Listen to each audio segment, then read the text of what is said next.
Hello everyone, welcome to the stream. I almost said welcome to chat. Welcome to chat everyone. I hope you're all having a chatty day in chat, as we all are. Welcome in Mars. How are you doing, my friend? You are a Raptor Velocis. I think you got it backwards, and then you said, nah, I got it right. This is like big comedy. I am doing homeworks. Good luck with the homeworks, my friend. I'm going to start up the game right now, so just give me... Oh, you can do this. Once you get them done, they're done forever. You don't have to do them again. That's the thing they don't tell you. The only thing is that they will make up new homework, so... Alright, let me pull up the game here. Man, just as I opened stream, it started raining like crazy. Insane. Alright. Oh, goody! Hey, Blue Parrot! How are you doing? How are we feeling, chat? Oh! The game is... There we go. Game almost crashed. Farming for a fuck-ass gay strawberry. You can do this. I believe in you.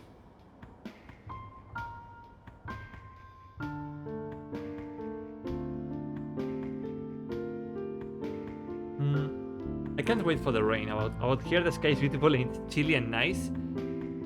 Here the sky suddenly turned pitch black and I was like, oh yeah, it's going to rain hard, and then it started pouring like crazy. It's insane. Let me check the game. Alright. I think we're ready to go. I'm going to lower my voice just a little bit more. There we go. The sky is super clear here, no clouds or anything. God, I envy you. But I do like rain from time to time as well. So, let's continue our journey in this train, which hasn't been named yet. I wish we had a name for the train. That would be very cool. All right, we have like a lot of saves. Right.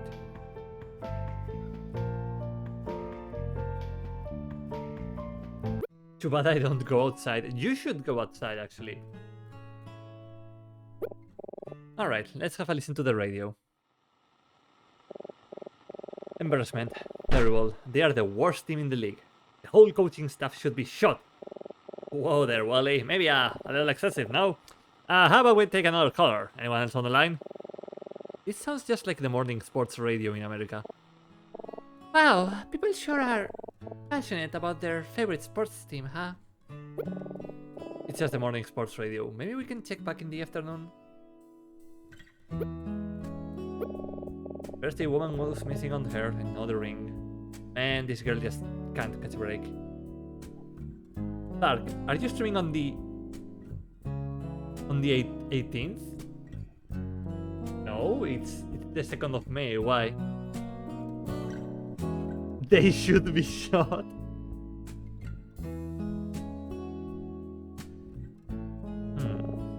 Maybe she's bad luck. What if I go missing too? Come on, Mama. Don't say that. Is everything alright, Mama? Yeah, everything's fine. I need to sleep with one eye open tonight, I think. What is the 18th, Mars? What do you mean by that? It seems to me like we have two options. Either go to the lounge car, or talk to Beda and Monty again. I'm up for either, so I'll leave it up to you. I just don't understand how I could have lost it. I swear it was on my nightstand when I went to sleep. The 18th of those months. Days. I don't get it. You mean if I'm streaming on the 18th of this month, like the 18th of May?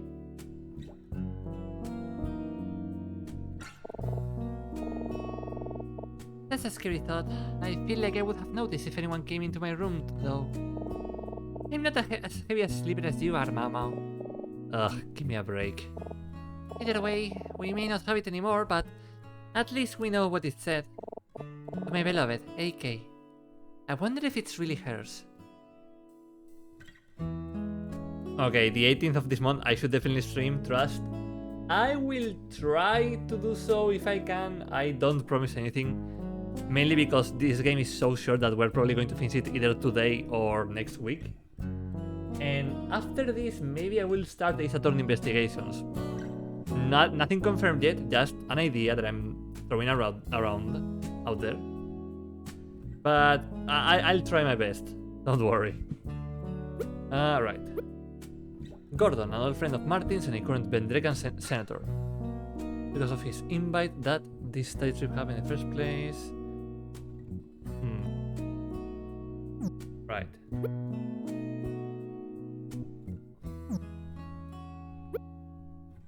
The ring disappeared from Emma's cabin the night after it was found. What could have happened to it? Suspicious, Martin. You are looking very suspicious right now. Martin opened up to us about his past history. He was a college student during the Vendrekan Revolution. One of his friends, Mayer, lost his life in the conflict. Based on what Emma has told me, Martin is a very private person and doesn't talk about himself or his past much. I'm not surprised, given how difficult it must have been for him in those days. Still, I wonder if he is, or was ever, married, or if he has any kids. My guess is no. He seems like a bit of a loner to me. Alright. So, I say we go to the... to Veda and Monty first. Just to get those two out of the way first. Doesn't seem like anybody's here. Damn it. And I think the door is actually locked at this time. Let's come back a little later, Mama. We'll come back later. Right. Should also play than Discworld, wink wink. Okay, I'm guessing that the 18th of May is your birthday. Or something like that. Oh dear. Oh, you can hear them like bickering in the background.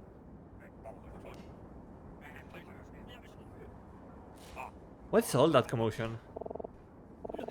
I think it's just those guys in the booth over there. It sounds like they're having an argument. Wait! Mama, that's them! Those are the guys in polos who were here with us yesterday. Oh, are they going to be like sports fan or something like that? Let's talk to them, quick! Right. I don't want to, but...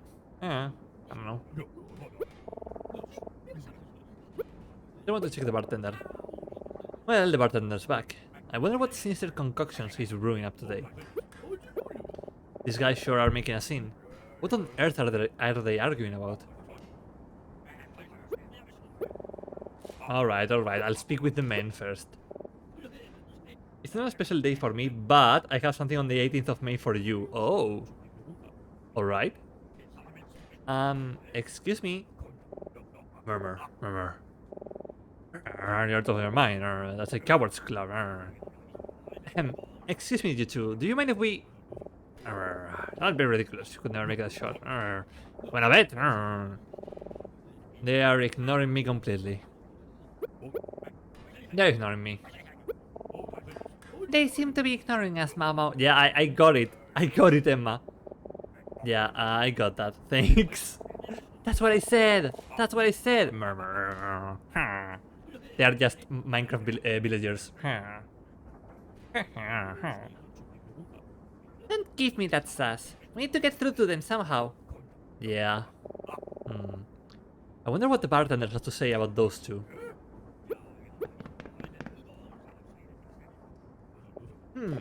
You do again.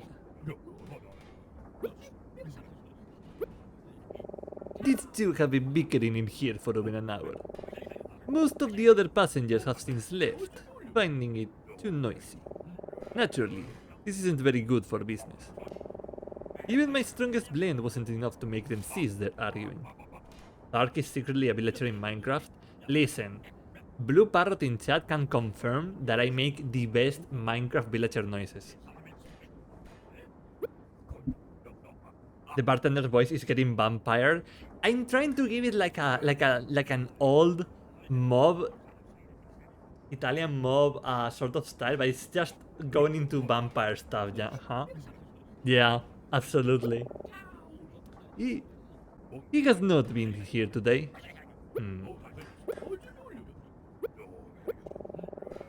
Hey, that woman who ordered a glass of wine yesterday, Beda. Do you know anything about her or her husband, Monty? You could say I know a little, yes. What interest do you have in those two?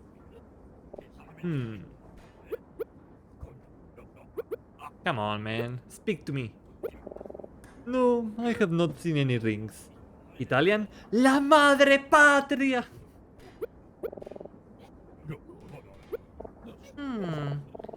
Did you catch that? He seemed surprised when you asked about Beda and Monty. I wonder if he'd tell us more if those two guys weren't being so obnoxious. I can barely hear myself thinking here. There's so many different kinds of drinks here. I'd love to try one, but not from this guy. So, those men are messing with his business, huh? Okay. Go to speak to the men. They are preoccupied at the moment, so let's see what the bartender has to say.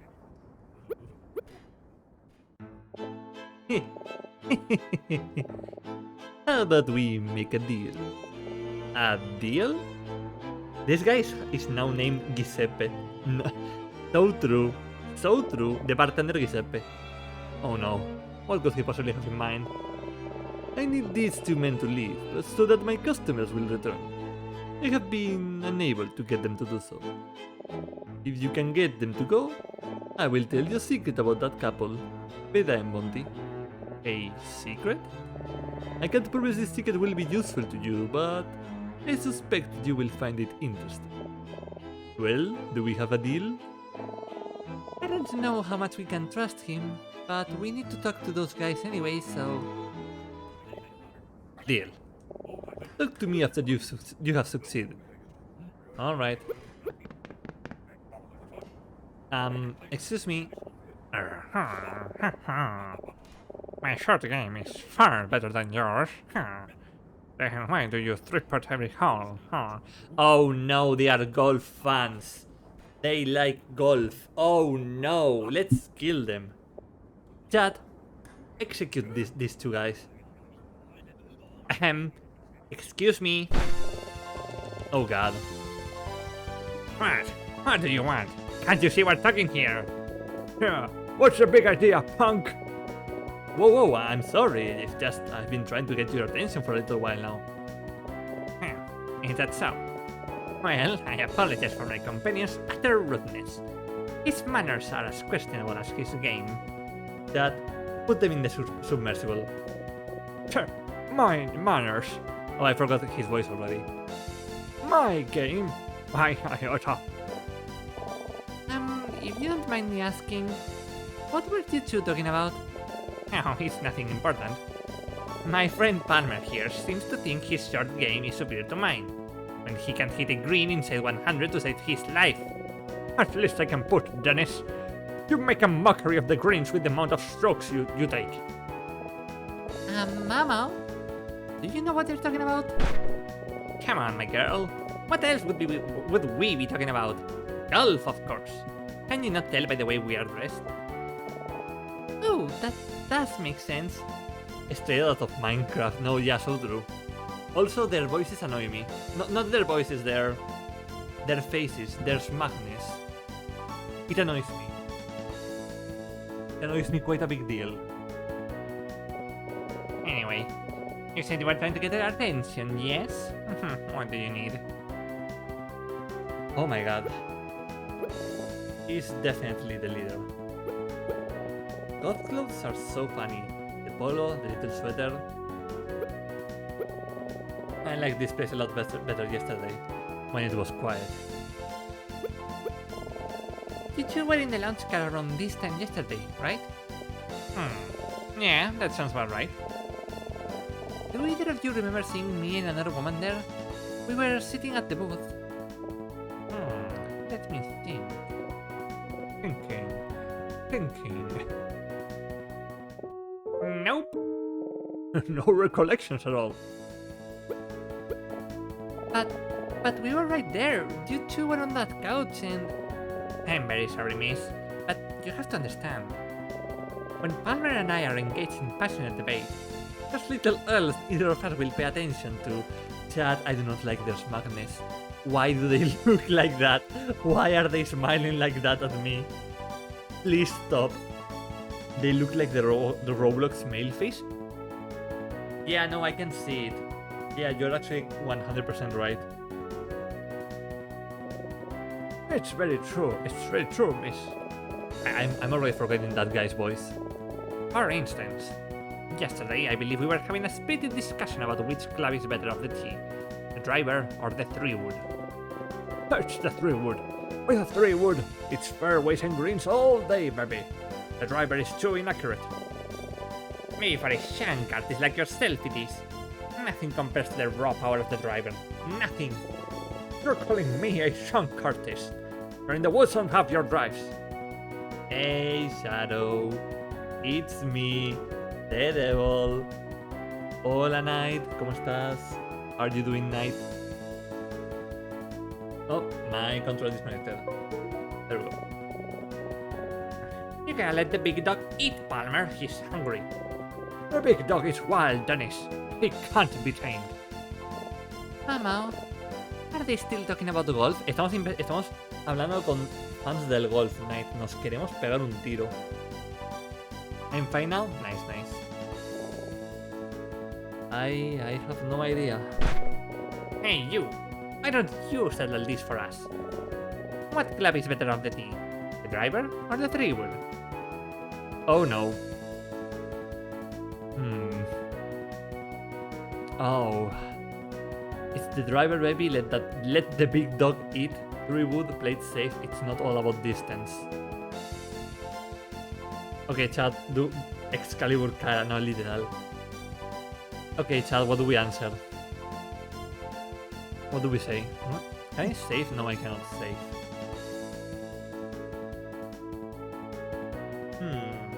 It's the driver, baby. Let the big dog eat. What did I tell you, Palmer? It's all about power.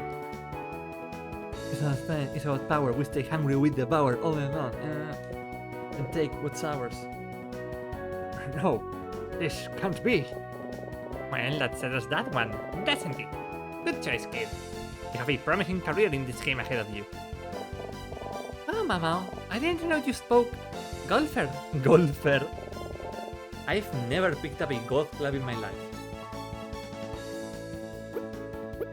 Sorry, don't remember. I can't believe it. Another dead end. All the people who could have seen you yesterday, it just had to be these weirdos. What a waste. Let's not give up just yet. They may not remember seeing us yesterday, but maybe they know something else that's helpful. Let's keep talking with them for a bit. Why are they so smug? Please, why are they so smug? I'm not so sure these guys know much about anything other than golf. Oh my god. Can't say I recall seeing a woman like that. Me neither. Why do you ask? You're saying she's gone missing, huh? That's intriguing. A missing woman on a train. What's that? Do I wear a ring? Absolutely not. Doing so would interfere with my grip. You are not even golf maxing right now, kid. You need to learn the driver. I don't even wear a glove like most golfers. You can't possibly control the club unless you can feel it with your bare hands. Sure. Says the guy who complains about blisters after every round. I do no such thing. Oh, yes, you do. How many times do I have to tell you? You're gripping the club far too tightly. Someone put them down, please aboard them. No, actually, I think they are a married couple that just loves to bicker about golf. They are a homosexual couple now. I have decided that just now. I don't think they have the ring. I don't know anything about a ring. You want to know about Palmer and I, eh? There's not much to tell.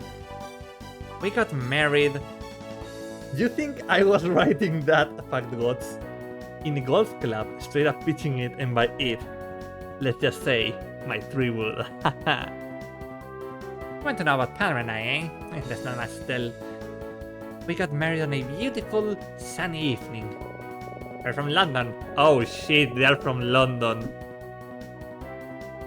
Vendreka was the last leg of our trip. A dramatic and exciting tour of all of the best golf courses in Europe. Well, that's what it was supposed to be, anyway. Yeah. First, the airline lost our clubs in France. Then we got mugged in Switzerland. We tracked down the thieves to Austria and got our wallets back, but then our rental car broke down.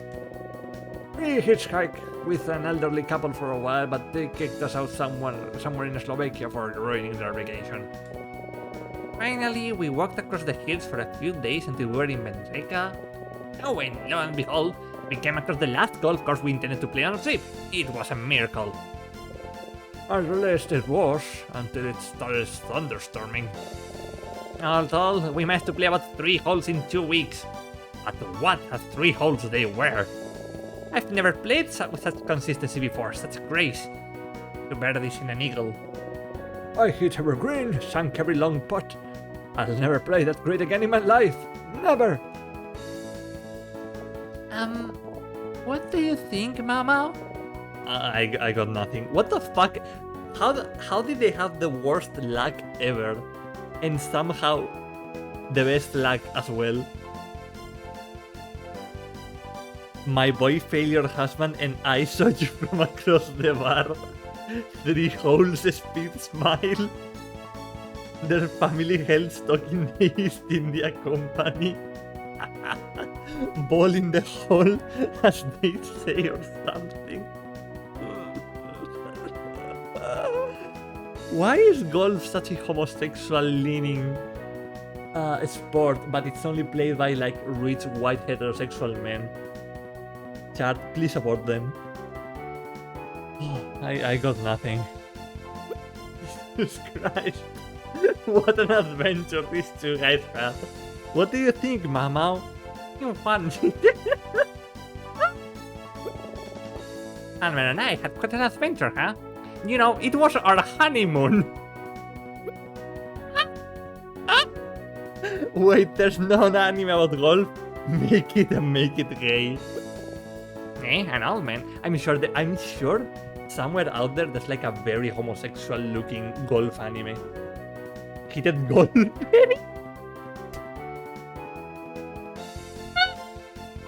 Heated golf is so cool. Holy shit.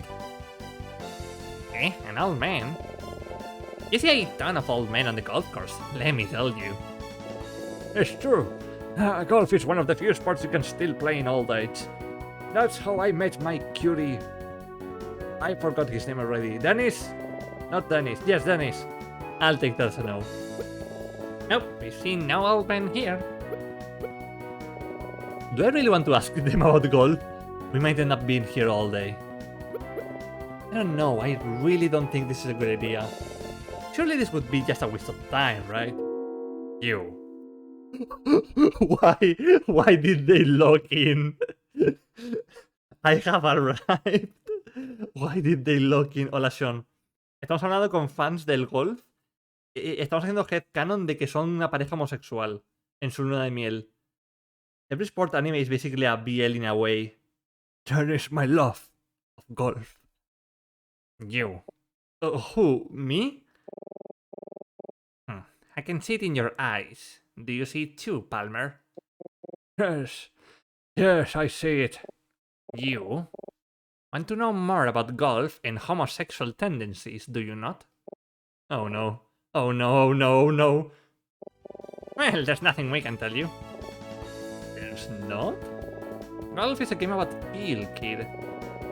Until you grip that club with your hands, take a swing and watch that ball fly, you'll simply never understand.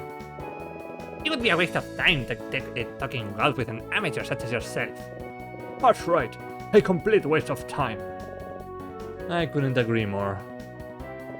However, I do see potential in you. A spark of something in your eyes, however small. Gay, homosexual, gay. If you like, I'll be happy to administer my patented golfer's aptitude test to see what skills may be lying dormant in your soul. Well, what do you say? It will only take a minute. Do I really want to do this, chat? Escape the Infinity mention. Yeah, I need to watch that show sometime. Mars, I understood that. My gold husband, who is the only person who truly understands me. Why are they looking at you like that? I don't know, Sean. Ricky, my love of skateboarding, the English dub, I swear to God. No wonder people are homophobic. Look at this scary stuff. Should I take Dennis's patented golfer's aptitude test? Bring it on. Wonderful. Now, if you will just close your eyes. Why do I need to close my eyes? Let's watch Escape the Infinity together on stream. I will do that if Twitch would if I wasn't in risk of getting my whole channel deleted by the face of the planet due to Twitch and copyright. Why do I need to close my eyes? Now, I'd like for you to clear your mind. Forget your surroundings. There is nothing but the sound of my voice. I want you to imagine the sound of a warm summer day. A nice breeze, birds chirping, insects buzzing, cars going by in the distance. On days like these, kids like you should be playing golf in hell. Don't close your eyes, don't blink. Don't even blink. One day we can see evil Pedro Sanchez hit a twig. What? What do you mean, Knight? Blink and you are dead. Okay, I can hear it. Now, allow an image to form in your mind. Put a big semi-transparent PNG of the gay flag on it so they can't copyright you. True. I think they can copyright you due to the sounds, though. Due to the dialogues and everything. Escape the Infinity. Oh, yeah. Mamo. I remember you are genocide. Oh, in a blink, gone. Oh, in a blink, gone. So good. Such a good song. From a humble tee box, a vast expanse of fairway stretches before you on a clear, sunny afternoon. Maybe something like this? Mine was a Doctor Who reference. No. I will try to watch Doctor Who one day, Sean. Don't worry. Good. Now, for the most important part. You take your driver out of your bag and place a tee in the soft grass in front of you. Place a ball on the tee. You're going to take a swing. This will require focus, concentration. Your goal, a straight drive down the middle of the fairway. Oh, I need to drink. My throat already said enough.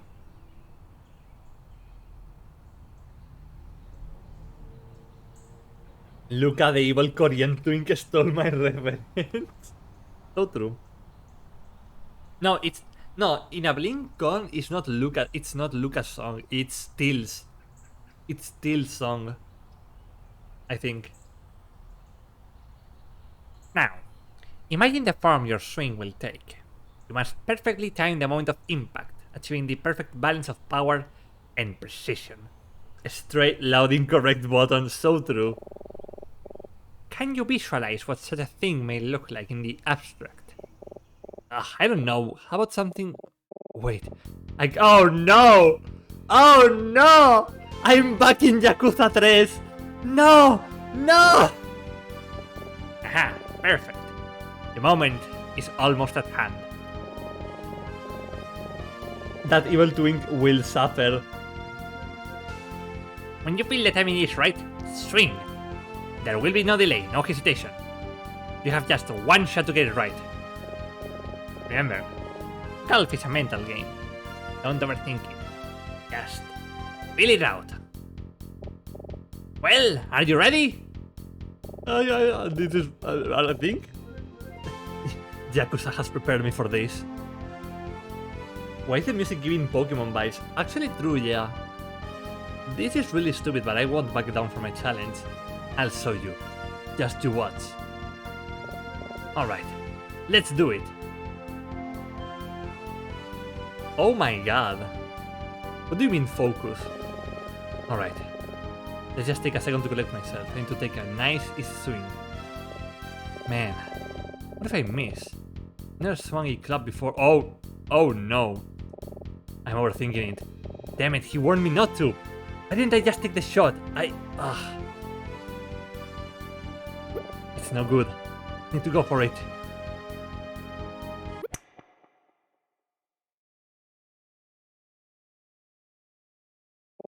Well, how did I do? Hey, not bad, kid. That was a pretty straight drive down the middle of the fairway. Whoa, good job. Oh, when I took this challenge, it took me over 100 tries to hit a shot that good. Wait, the music. What is even happening? I was in a mental palace of my creation that was about golf. I don't know, some gay stuff? Not straight at all. Now, it could be beginner's luck, but still, I'm mildly impressed.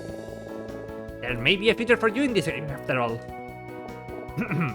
Not straight at all.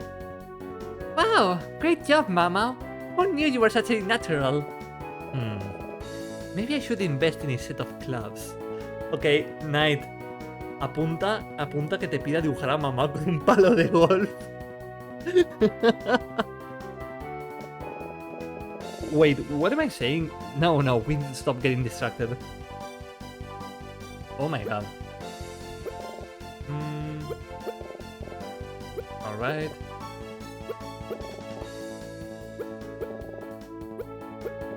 Well, would you like to give my golfer's aptitude test a shot? Let's do it again, just in case. Why not?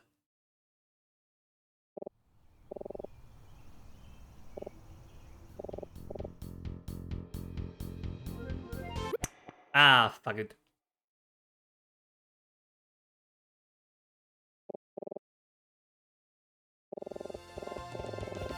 Alright. I think I think I prefer it when it's going very fast.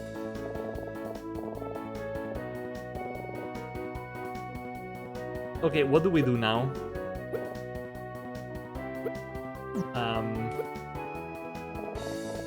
I think you're right, Mama. This hasn't been very helpful. Yeah, so where do we go from here? I have no idea. Maybe we should try investigating somewhere else for a bit. Hey, kid. This missing woman you're talking about. Yeah? What's the deal with that exactly? You piqued my curiosity, I must say. Yeah, mine too. I see. So, you met a woman on the train who then subsequently vanished without a trace. And nobody seems to remember her except for you. And you're thinking what I'm thinking, Palmer? Yes, Dennis, yes. I believe I am. What? What are you thinking? This, my boy, sounds like murder. Why do they lock in at the most intense sections ever? Murder? Murder. I know what you were thinking. Oh, these guys, all they talk about is golf. Well, I got news for you. Dennis and I are well-rounded individuals. We have many diverse interests and hobbies. I mean, good for you and your relationship, man. That's right. And one of those interests just happens to be murder. Why are you interested in murder? Yeah, you know, killing.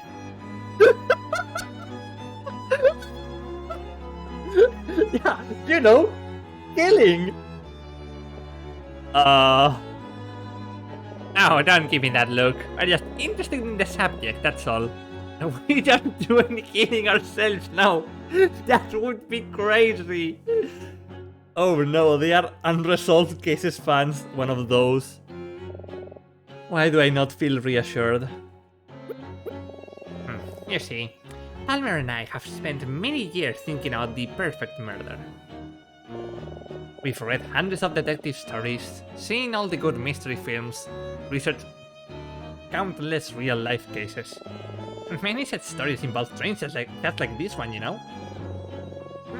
There's not a single mystery scenario we haven't heard of. None at all. These guys have read Umineko. I'm 100% sure of that. This missing woman of yours. I can already I can think of a few theories. Let's assume the young lady is correct, and that she did in fact meet this woman yesterday. This only leaves a few possibilities. Shall I list them all? Emma? Sure, let's hear it. Theories. Theory number 1. This woman has been missing since yesterday, yes? Hard to believe she could be missing for a whole day if she really existed. Precisely, Palmer. Precisely. It'd be awfully hard to hide a person or a body on a train. So logically, this suggests our missing woman. Isn't on the train anymore. Correct. Yes. Young lady, you said you met this one on the back platform of the observation car, yes? That's right. Why? I can think of no better place on this train to meet a potential victim. When we're at max speed, falling off the rear of the train would certainly kill a person. Yes. If I were a killer and I saw my victim there, Or they would take us a little push. yep, you wouldn't find her for weeks. Actually, I just had a thought. Was this one in distress when you met her by any chance? Seemingly troubled. Yeah, kind of. Where have I heard something like this? I think it was in a movie. No, I don't know, but I recall hearing about someone who attempted suicide by jumping off the back platform of a train's observation car. Oh yeah, that sounds familiar. Well, at any rate, I suppose that too is a possibility. Or Emma. Maybe we should stop. Nah. Okay, yeah. We don't have to keep listening to this if you're uncomfortable with it, Emma. No, it's fine. I really don't want to think the worst, but I can't ignore the possibility either. The only way we'll uncover the truth is if we keep pushing forward. So let's hear their other theories, Mamau. They may give us some ideas. Okay, if you say so. You are a body, Emma. Respect. Theory number 2. Though it's unlikely, let's say this woman is still on the train somewhere. Alive or dead doesn't matter, either way. If I wanted to hide a body somewhere on a train, where it could never be found, where could I do so? Oh, I know. The bathroom? Don't be dense, Palmer. People are always in and out of the bathroom. How on earth could that be a good hiding spot? Oh, yeah, I guess that's true. There's only one place when such a person could be seen without any passengers or attendants eventually finding her. And that is the storage car. Oh, of course. In somebody's luggage. Precisely. Now, porters will inspect the storage car periodically. They most certainly do not check inside every box and crate on board. A body could be smuggled off the train in such a crate and we'd all be none the wiser. Well, what do you think of that? Oh, okay. And now, finally, theory number 3. Well, I don't have a theory number 3, but I bet you still wonder. If this woman really was here, why is everyone on board denying her existence? Well, my friends, it is really quite simple. It's a conspiracy. A conspiracy? That's right, Palmer. The entire train must be in on it. Yes, I think I have this all figured out. The woman you met was an English spy. A spy? As in, a spy ex-family? It was your forger, chat. It was your. Of course, it makes sense. Oh, I need to drink. Hold up.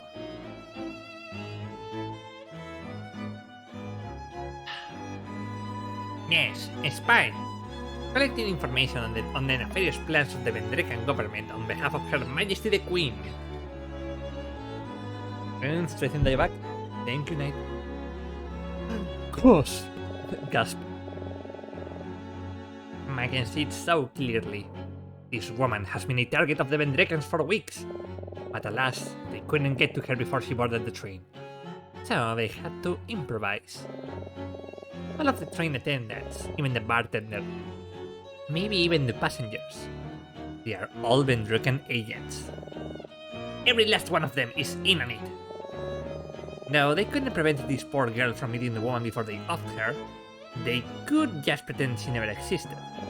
It's so simple. Yes, I see it. I agreed she never existed. It's the girl who sounds like the crazy one. It's the perfect crime. Well, don't just stand there giving me that stupefied look. What do you think? La mirada de las 1000 yardas. The 1000 yard stare. I think you may have gone a bit too far in a few places with this theory, Dennis. Well, I liked it anyway. Oh, Dennis, wait! Look at the time. What's that? Oh, bollocks! They're about to tee off. Apologies, but Palmer and I must go back to our cabin. The British Open broadcast has already begun, and we will not miss a stroke. You will not miss a stroke? Excuse me? You will not miss a stroke? Hmm?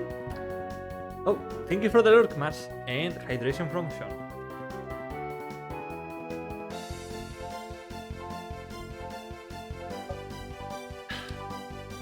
Han escrito bollocks como si no supieran qué significa cojones, no literal. I hope I didn't spook you too bad with my murderous theories. It's all just in good fun, right? Good luck, and remember, may your drives be straight. And your tips be in. Good luck.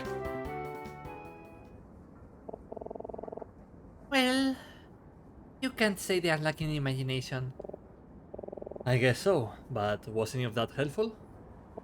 I don't know that I buy any more of their more outlandish theories, but they did bring up a few good points. If someone were trying to hide her, the storage car would definitely be a good place to do so, and as much as I don't want to admit it, we can't exactly rule out what they said about the observation car either. Not necessarily that she was murdered, but Do you really think she'd do that? I don't know. I really don't want to believe it, but I just keep thinking about what she said to me. About how she didn't deserve any kindness. Oh, I hope she's okay. How about we check out the storage car for clues? Yeah, good idea. But before we do that... Oh, wait, that's right. The bartender said he'll tell us a secret if we got rid of those guys, right? I wonder what it is. Oh my god.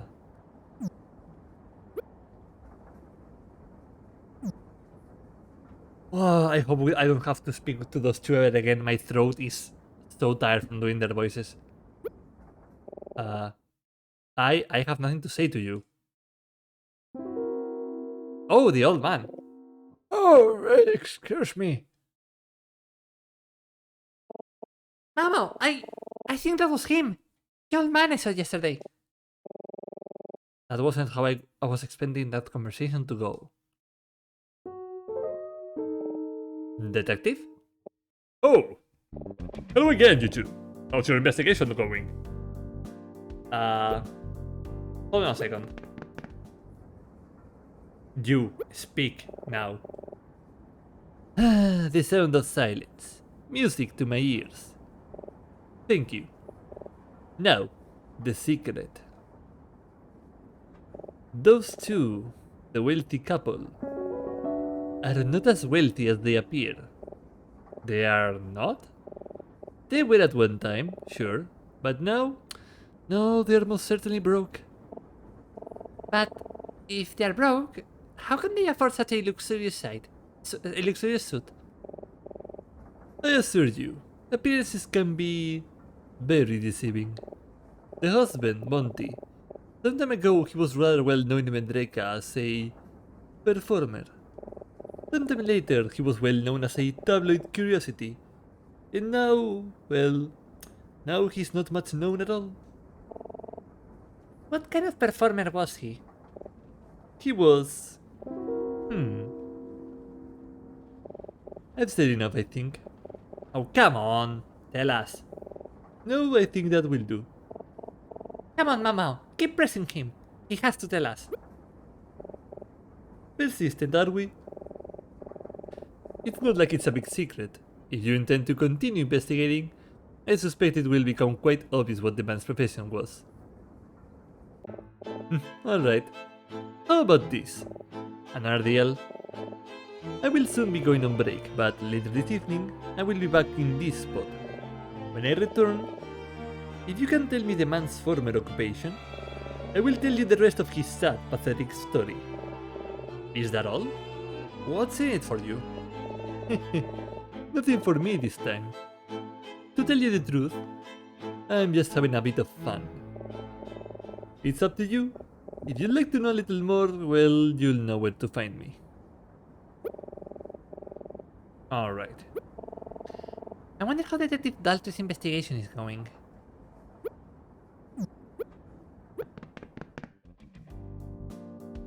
Alright.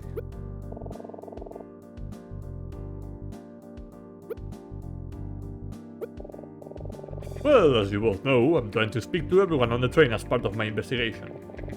But with that guy, I barely got one word out before he brushed me up and went running. The nerve. Do you think he may be involved? I have no idea. But he definitely seems suspicious to me now. I don't even have a chance to catch his name. Who knows what he's up to now? Oh well, I guess we'll just have to corner him later. Ha ha ha. I did see him in the observation car last night. Maybe a train attendant over there knows something about him.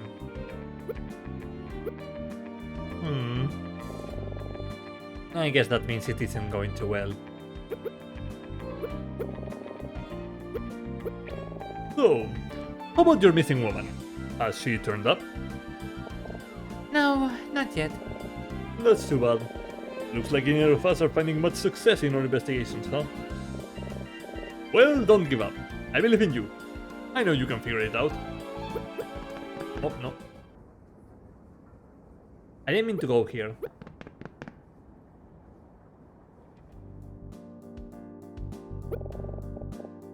I'd love to stay and chat longer, but, well, I still have a lot of ground to cover, and not a whole lot of time to do it. If I get back home to the station empty-handed, oh boy, my bosses will not be happy. Say, you two came here with an older gentleman, right? Your professor? You mean Professor Martin? Why? Would you like to speak with him? Well, I'll have to get around to it eventually. He seems like a nice fellow. Could you point me in the direction of his cabin by chance? Sure.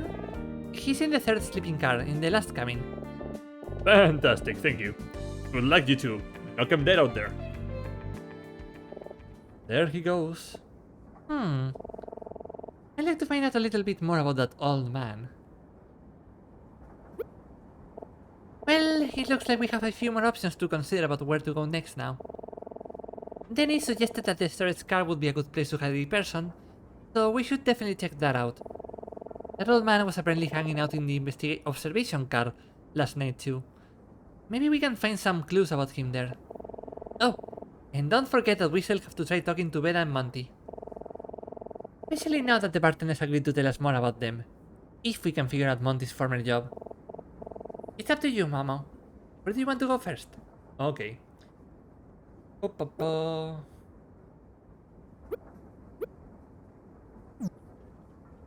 Let's see.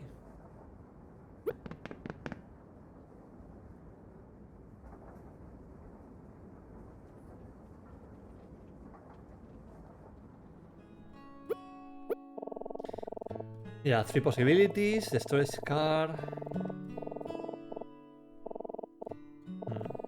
the observation car, and Tony and... No, not Tony, Monty. Monty and Beda. Hmm.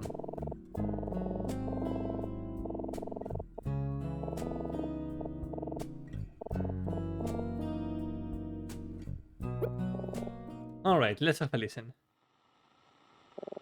On the fourth green, lining up a putt for birdie. If he sinks this, he'll tie the lead at 12 under par.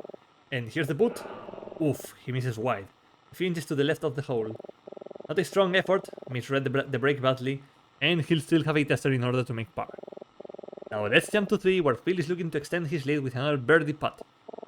Ah, I wonder if this is the golf broadcast Dennis and Palmer went to go listen to. Hey, why did you turn it off? Please, no more golf. Not today. Yeah, okay. Welcome back, Sean. Alright. I say we go to the storage car. Ooh, spooky. It's kind of dark in here. Hang on, I think there's another light switch. Alright, that's better. So everybody's luggage is stored in here, right? Right. The storage cars are for any luggage that's too big to carry on. It wasn't a problem for us, but it's useful for anyone who needs more space for really large cargo. I'll be honest, Momo. I don't even know where to start. Do you really think she could be in here somewhere? I have no idea, Emma. But it couldn't hurt to look around, right? Yeah. Okay, let's get started.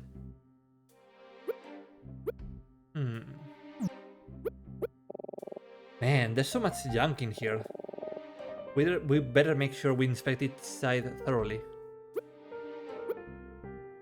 Alright.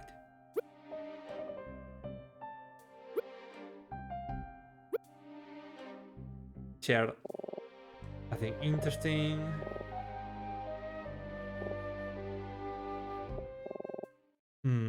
What's under this cloth? Oh. What is this? I have no idea. This isn't like any box I've ever seen. It looks about tall enough for a person to fit inside, but for what purpose? Now that I think about it, I feel like I've seen something like this before. I mean, yeah, I think it's a bit obvious that Monty is a magician. Probably, most definitely. Yeah, let's just say you don't want to be the person who has to step into that box. At least, not without the proper training. This looks like a guitar case. Don't you play guitar, Momo? Not really. I mean, I can play a few chords, I guess, but I was never very good. Don't say that. You should play me something. Are you nuts? I'm not going to rummage through someone's belongings just to embarrass myself. Yeah, I guess you're right. I should have known better. I still think you're probably better than you're giving yourself credit for, though. It's a guitar case. Right. Did you hear that? I think there's something inside this crate. No way. You don't think... Let's open it. Moment of truth. Ah, is Mama, is that a frog? Chat, we found Mama's frog. It's a very big frog. Hola, Mark.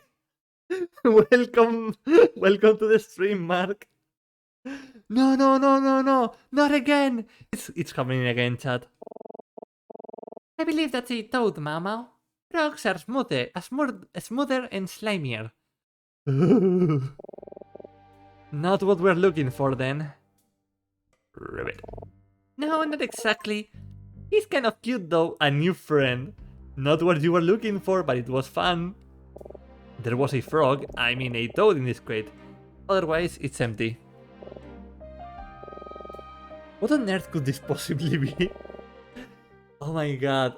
It's so fucking please, someone clip that. Decidme que alguien ha hecho clip a eso. Let's just pull off this cloth. Oh. Oh my god, it's the solution to all of my problems. Is that what I think it is? Why is there a guillotine on this train? Emma! Emma! Don't put your head on above below the guillotine. Jesus Christ. What is it, girl? Mama, there's a head in that basket. A head? I think I'm gonna be sick. Wait, I think... Oh my goodness. Okay, yeah. This head is just a model. It looks like it came off a dummy or something. In fact, on closer inspection, I'm not sure this is even a real guillotine. The blade is dull. I think this whole thing is just some kind of prop. What kind of person needs a guillotine as a prop? I don't know. I need one. A prop guillotine. How bizarre.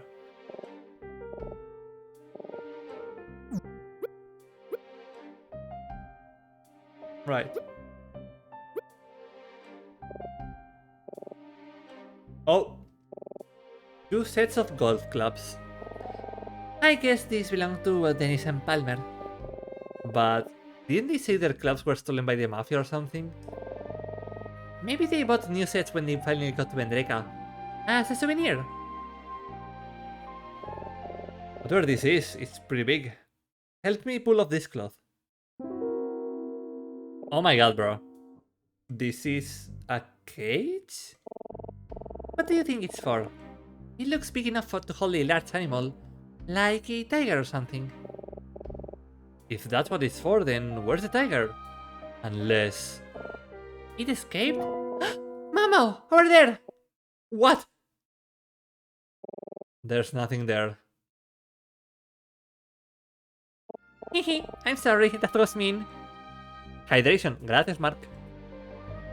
God damn it, Gamer.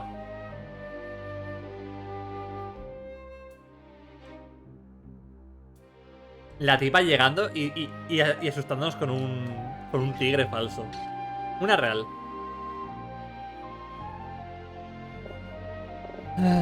But still, what is this cage for? It's a large cage. This looks like a bad Halloween costume. You know, like a shit ghost. Well, let's see what's underneath. Ah, a suit of armor? Hello? Is anybody in there? No, it seems like it's empty. Bummer. I thought maybe she'd be inside. Why would she be in there? Did she say she was a knight of the round table? Oh, I don't know, Mamo. Maybe I'm just getting desperate. Nothing interesting here.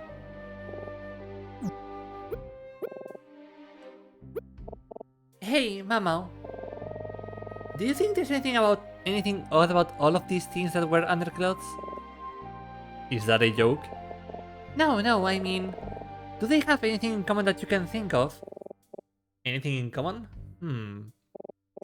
A weird box, a prop guillotine, a suit of armor, and a cage. What kind of person might have a use for all 4 of those things? Emma, it's very obvious. It's Trucy Wright from the Write Anything agency. Oh.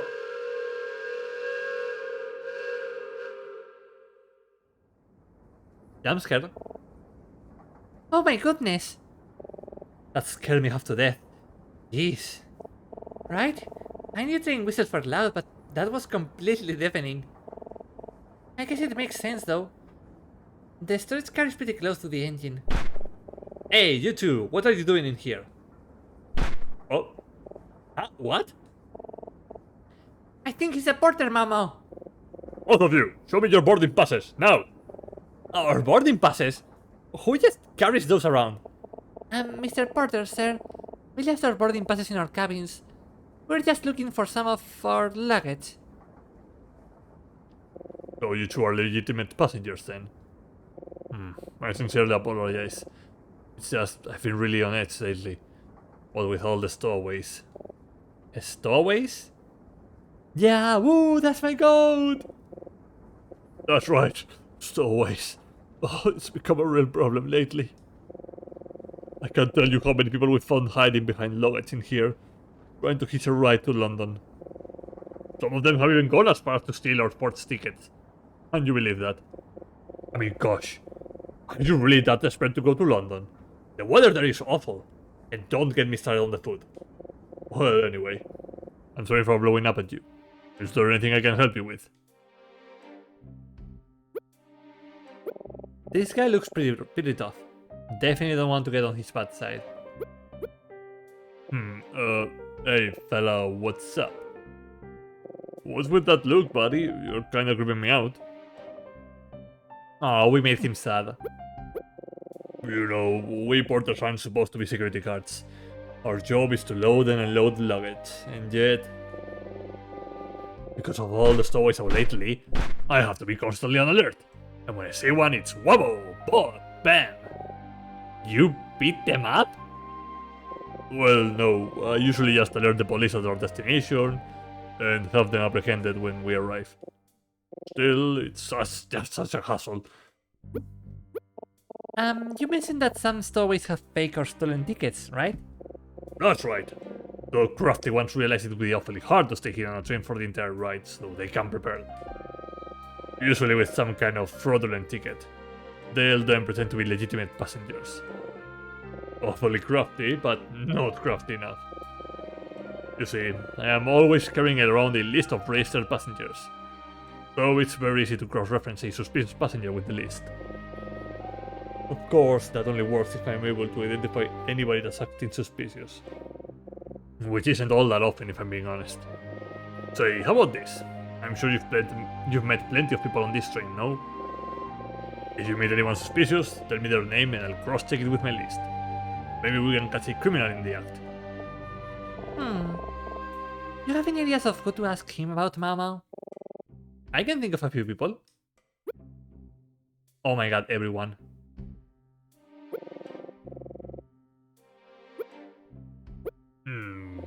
Yes, I have a Beda and a Monty registered together. Says here they're in a luxury suit. Lucky. Yeah, those names check out.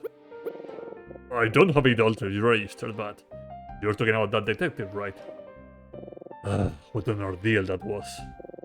He strolled out to the train yesterday and just walked on board, no ticket or anything. He didn't even tell us who he was. We almost had security throw him off before he finally showed us his badge. Honestly, what was he expecting? I would have liked to have seen that. Yep. Looks like both a Dennis and a partner are registered together. They're sharing a single cabin, it seems like. That's gonna be rough. The bed in a single is pretty small, but sometimes people...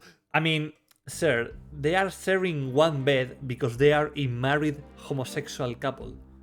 You just don't get their love. But sometimes people do it to save money, which you get. The whistle scare you. Yeah, it comes through pretty loud in here. Frankly, it's loud everywhere on board. So much so that it's hard to hear much else whenever it blows. We often receive complaints about it waking people in the middle of the night. But it's not just for show, you know. The conductor will blow the whistle for a variety of reasons, all related to safety. Making a wide turn when the train stops or starts moving, when we approach a train station or crossing. It probably seems random, but there's a method to the madness. Wepa, hey Sanz, ¿cómo estás? How are you doing? Yes, I insisted in loading all of the luggage you see in here into the storage car. I'm what's called a traveling porter. After loading, it's my job to organize the storage car to ensure smooth unloading at the station. It's quite a physically demanding job, but as you can see, I'm quite up for the task, haha. You want to know more about the luggage in here? You and me both, buddy. I swear, I was terrified when I was going to lose my... I was terrified I was going to lose my head trying to get that guillotine on board. All I know is that the weirdest stuff in here all belongs to the same guy. Some little fella with a big hat. Monty? Wait, Mau Mau, I have an idea. Remember the initials that were on the ring? Yeah, I remember. My beloved AK. Let's ask the porter if anyone is registered with those initials. He said he has a passenger list, right? Good idea. AK. Looking for someone with the initials AK? Let me take a look. Yeah, looks like there's a couple. Can you tell us their names? Let's see. Alfred Kircher, Arnold Cross, Andrew Kissinger. I think that's it. Those are all male names. Oh, alright. I don't think any of them are who we're looking for, but thanks for checking. Mama, do you think it's possible the ring belongs to one of them? I don't know. No one with those initials are registered for this train. Sorry. Have you asked the porter about everyone you can think of, Mama? Alright. Let's go to our room. Alright, now the radio is still the same. Observation car. Me avoiding bed, I'm... Oh! People. Wow, this is actually kind of a cool spot. This is the observation car, Mama. The last car of the train. The view here is really wonderful, isn't it? The outside platform in the back is such a neat feature. And it's also where I first met that woman. Let's see if anyone here knows anything about her or that old man. It's actually pretty crowded in here. Guess that's not too surprising. It's a pretty nice spot. Nobody here. There's a train attendant. We should ask her some questions.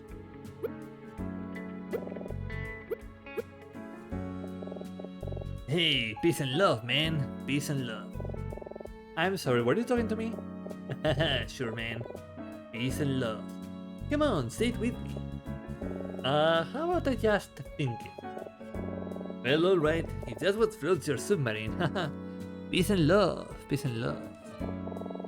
Well, I think that's a pretty nice message. Let's talk to someone else now, please. Peace and love, peace and love. Ah! This guy seems very engrossed in this newspaper. It will be perfect. Yes.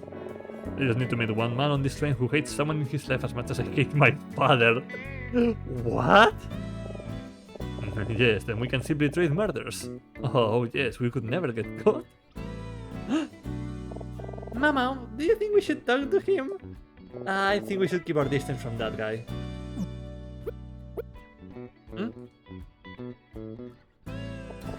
Oh, hello. How can I help you? Wow. Come on, Mama. Really? Hi, yes. How can I help you? Hey, are you okay? Is there something on my face or... Mao Mao. Ah, alright, fine, that's enough. No, I don't think I've seen any woman like that. I'm so sorry, I don't know. Oh, isn't it so nice here? I just love how pretty the views out the windows are. I specifically requested to be stationed here.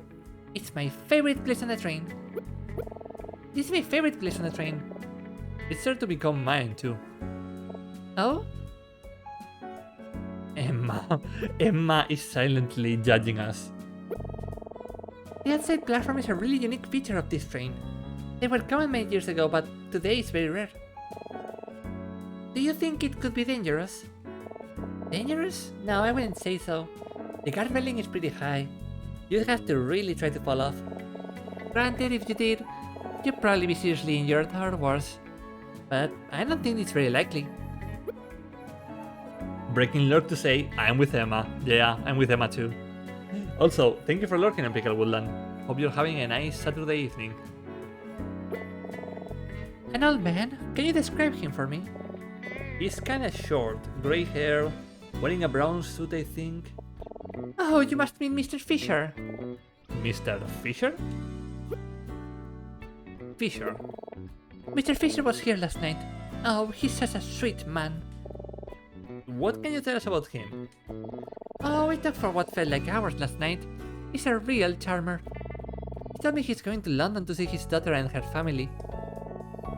He said his daughter just had a baby, and he's very excited to meet her. Oh, isn't it just adorable?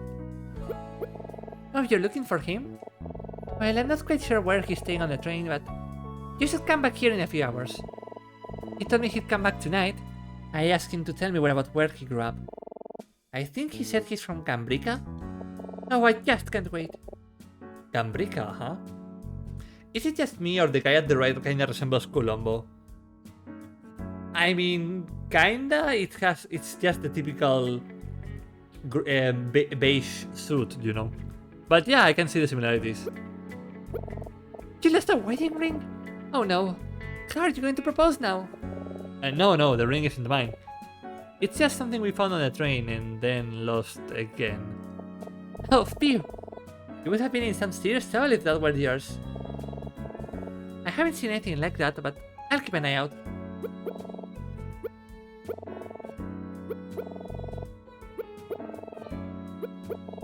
You want to know about me? Gosh, I don't know what to say. I don't think this is necessary, Mama. How about you ask something important, Mama? Okay. Mr. Fisher. What are you thinking, Emma? She said he was from Gambrica, right? You remember what Detective Daltrey said about the victim from the hotel, right? Otto Keller?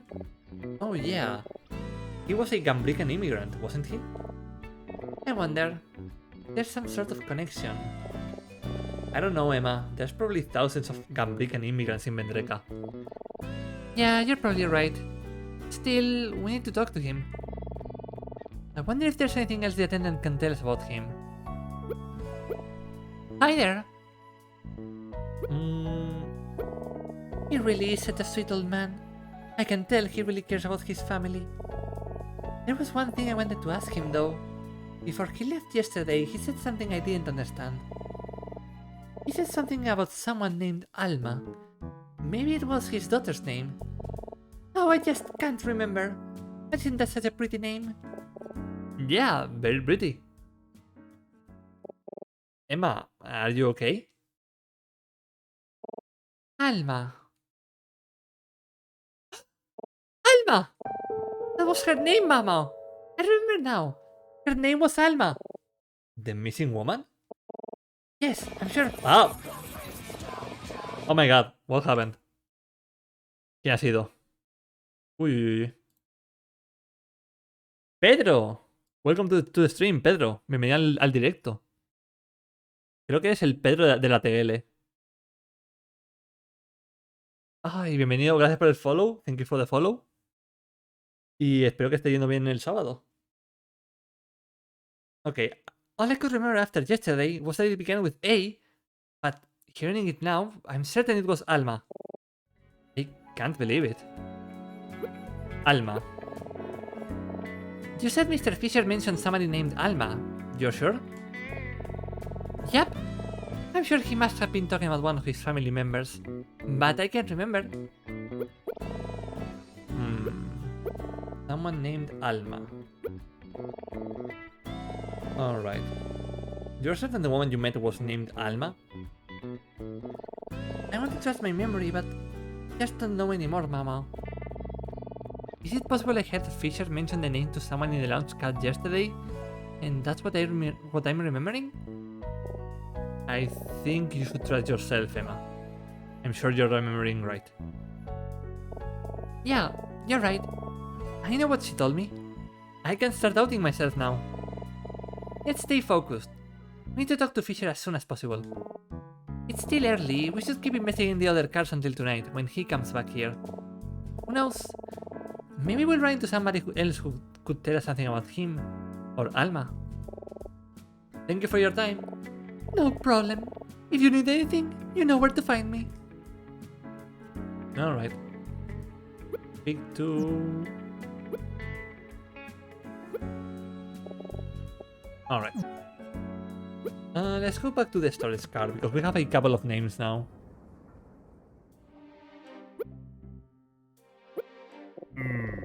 Nobody named Alma registered here. Kind of surprising, actually.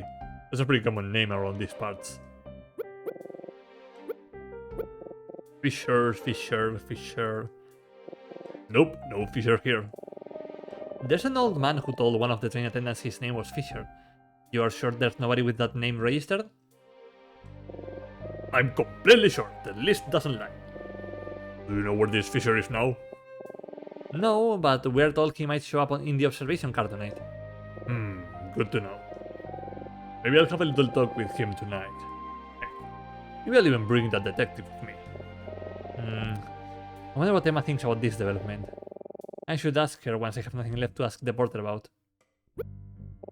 What are you thinking, Emma? Oh, I was just thinking about Fisher.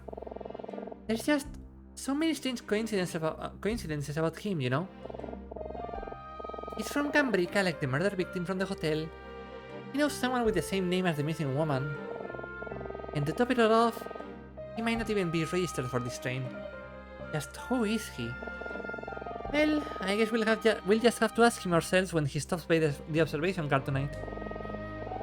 We still have some time to kill. Is there anything we have left to do? I don't think we need to ask the porter about anything else. Alright, let's do the thing that we were dreading to do. Aha! The magician. Oh, hello, Monty.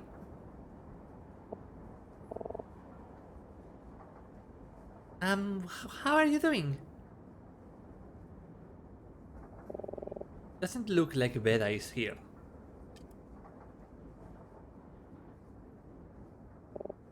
Oh boy, this should be interesting.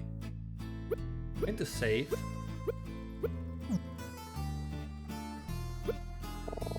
Why do you think Monty doesn't speak, Mama? Do you think he took a vow of silence? I don't know. He doesn't strike me as the vow of silence type. It's just odd, isn't it? The bartender said he was a performer. What kind of performer doesn't talk at all? A mime? Well, yes, but like you said, he doesn't strike me as the type. How are you doing, Monty? Have you been enjoying your trip? Nice weather we're having, no? Well, I hope you're having a nice day. What are we doing? Hey Monty, is Veda out? I wonder where she is. Hey, Monty, do you remember that ring we showed you and your wife yesterday? We seem to have misplaced it. You wouldn't happen to have seen it, have you? What about Veda? Do you think she knows where it might be? How can you tell if Amanda who doesn't speak is lying? Wait, I know. How about this? Maybe to talk to someone who doesn't speak, you have to communicate silently. Let's try talking to him without saying a word. Maybe he'll open up to us, somehow. Sure, okay, that's weird, but okay, sure. What does that even mean? Alright, just humor her, Mama. What's the worst that could happen?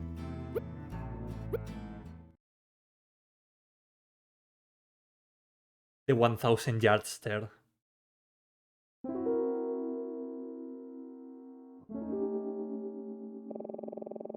It's like we're trying to communicate telepathically. I feel like I can hear what he's thinking. Something along the lines of, I wish these stupid people would leave me alone. Yeah, something like that. I don't think that was helpful, Mama. Any more bright ideas?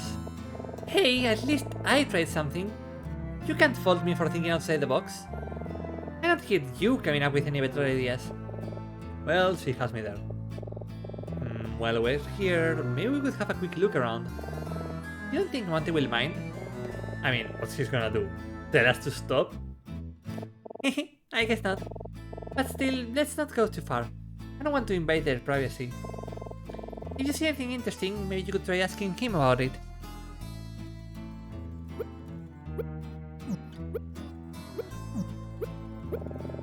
This guy is impossible to read. There has to be a way to get him to open up to us somehow. Maybe it will be easier without Veda here? Veda isn't here. Atmosphere around here feels a lot friendlier without her, honestly.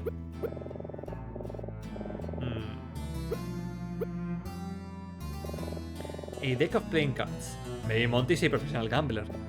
I mean, he doesn't strike me as the Akagi type of guy. Well, if he can tell us anything, maybe he will at least play a round of Texas Hold'em with us. It's the Euro case. We know it has some random playing cards in the bottom drawer. Who cares about them, but I don't want Monty to know we looked inside. No point in asking Monty about the painting. This is where Emma and I found the ring yesterday. I wonder if Monty will tell us if anyone else has been in this cabin besides him and Veda. Still looking good. I don't think the bed is important. It's a goofy hat. I can't imagine he'll have anything to say about this, but... Well, he doesn't have much to say about anything, does he? I don't really want this. Mama, what are you doing? Don't just take things, what if Monty gets mad? Oh, relax, it's fine. I was just thinking of asking Monty if he wanted to play some poker with us. Oh, you were, huh? Okay, maybe not. But maybe we can find some use for this. I don't think I should take a flower.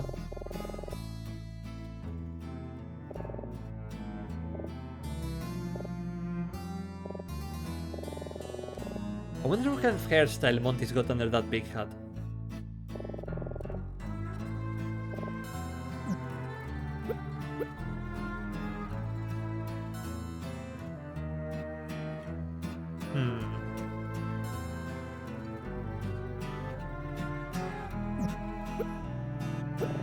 That's a nice Euroleague case. Must be a lot of expensive Euroleague in there, huh? I don't think this line of questioning will be useful. Is that your hat, Monty? Oh, cool. Great insight, thank you. Ooh. That reaction seemed different. Hey, Monty. By any chance, has anyone else been in this cabin besides you and Veda? Come on, you can tell us. It can be our little secret, right? El malo es como una mezcla de Mr. Bean y el padre de Trucy, no literal, eh. Oh, come on, Mama. Don't patronize him. Alright, fine. Oh my god, he has Phoenix's hairstyle. What's this? Do you want me to give you the deck? Sure, here you go.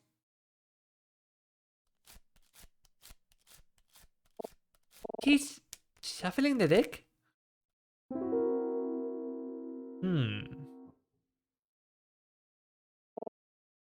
I think he wants us to pick a card, Mama. Okay, let's see here. Pick a card. Okay, chat.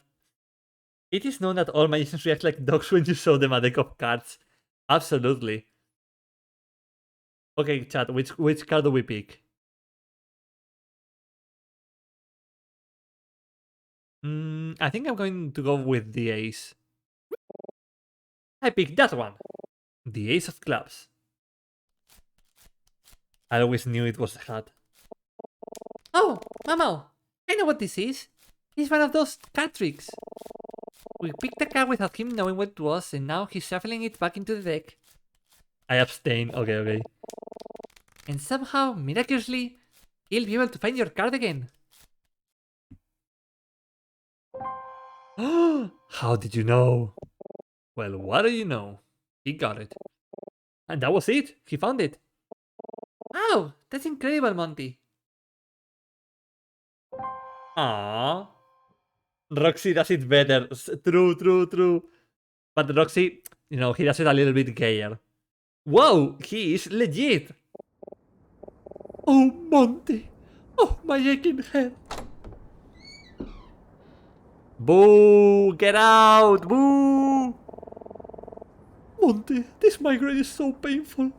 I'm seeing spots, but if I'm correct, Are those two irksome children lurking in our cabin again? If they are here, could you please make them leave immediately? I simply cannot tolerate any intrusions right now. Oh, my head. I think we should go, Mama. Yeah, I think you're right. Thank you for your time, Monty. Aww. Yeah, we should go. I don't know why, but looking at Monty, I feel kinda sad now. Ah, yes, the headache routine again. Wouldn't here sure turned on a dime when the second beta walked in, huh?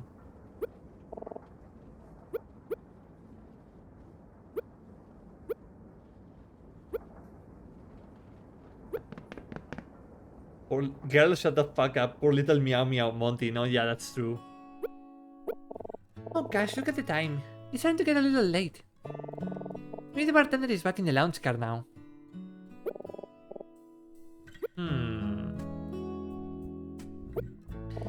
Alma. I can't believe I forgot that name. It's so clear to me now. Everything about our meeting happened so fast, I didn't think to ask her until just before we split up. I was so sleepy, I must not have fully committed it to memory. But I remember now. It was Alma. Well, the good news is that the name doesn't rule out the possibility that the ring we found belongs to her. That's right. She could still be AK. Could it really be a coincidence that Fisher was also talking about somebody named Alma? I don't know, but we'll find out tonight, I suppose. Alright, I think we go to the lounge car. Ooh, it's evening. Sun is setting. Darkness is encroaching us. Starting to get a bit late. Looks like the bartender's back and... Who is that in the booth? Is that Professor Martin and Detective Daltrey?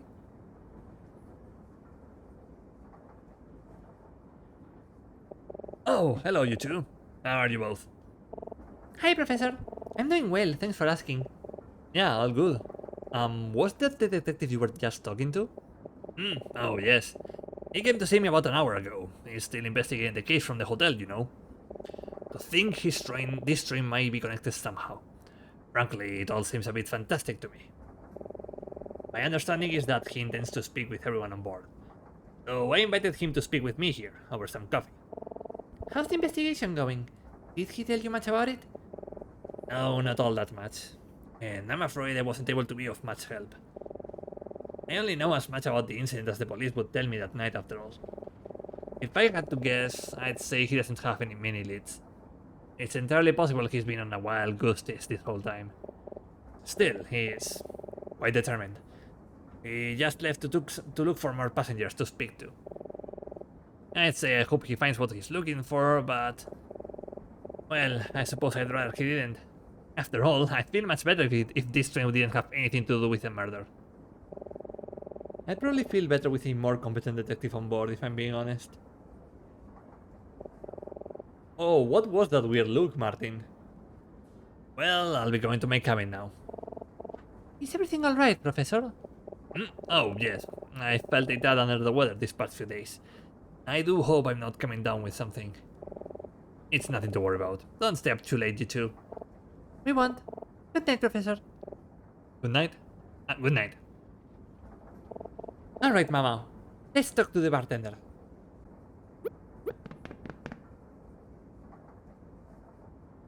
Well, you're back. Have you determined what Monty's former occupation was? Yeah, I think so. Well then, let's hear it. Monty was a magician. That is correct. At one time, that man was a very popular and successful magician in Vendrica. At least as far as magicians go. So, what happened to him? Okay, yes, you win. I will tell you. Monty was still performing as recently as a year ago. His act was quite a popular tourist attraction. Part of his gimmick was that he'd never speak, to give himself an air of mystery.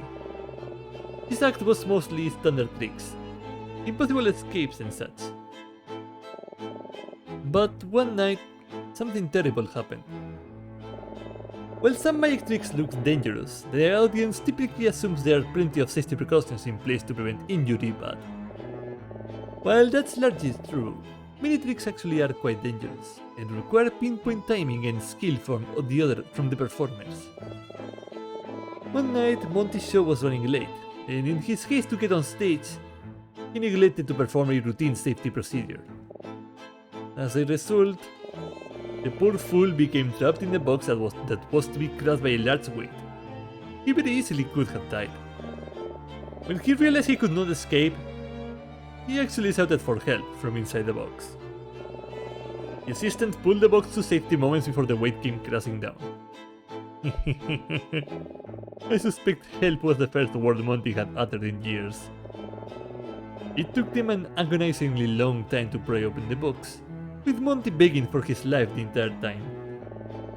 And the audience watching in horror as it became clear that this was not part of the act. The rest of that night's performance was cancelled, and shortly after, the story became something of a tabloid curiosity. For his trouble, Monty became a laughingstock. And to make matters worse, no venues would book his act any longer, believing it to be too unsafe. Monty hasn't performed ever since, and the public has largely forgotten about him. But I remember. I recognized him the moment I saw him. Oh my, that's so horrible. We saw some of the props from his act in the storage car. What do you think he's trying to do? If I had to guess, I'd say he wants to start fresh in a country that is unfamiliar with his history. His career may be over in Vendreka, but the baggage from his incident didn't follow him all the way to London. I just don't know how he can afford such a move. The man hasn't worked in a year, and frankly, his wife may live like they're rich, but I don't think Monty was bringing home millions from his act. Their supposedly glamorous lifestyle has likely always been a facade. But, well, I suppose that's none of my business. This is all that I am able to tell you. If there's anything else to discover, you'll have to discover it yourself. What a sad story. I feel so bad for him. Poor little Meow Meow, indeed, Blue Parrot. Poor little Meow Meow.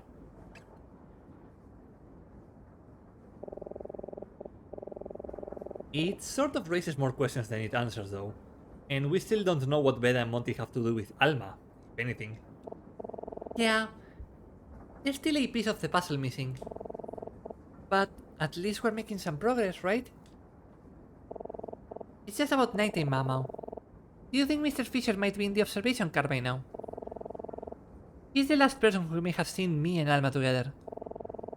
And there are just too many coincidences for him not to be connected to all of this somehow. I have a feeling he's hiding something big, just... what could it be? Ooh, I can only go to the observation car, alright. Let's save. And let's go.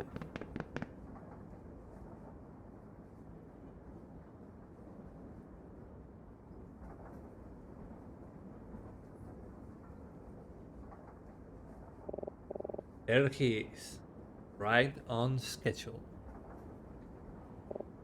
Alright, here goes nothing. Seems like nobody's here except for Fisher and the attendant. Let's talk to him, Mama.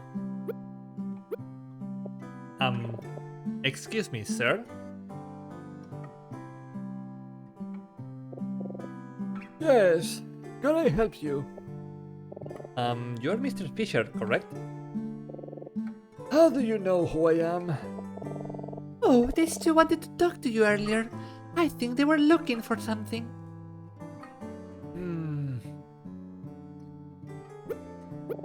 So this is Fisher. Up close, he seems kind of frail.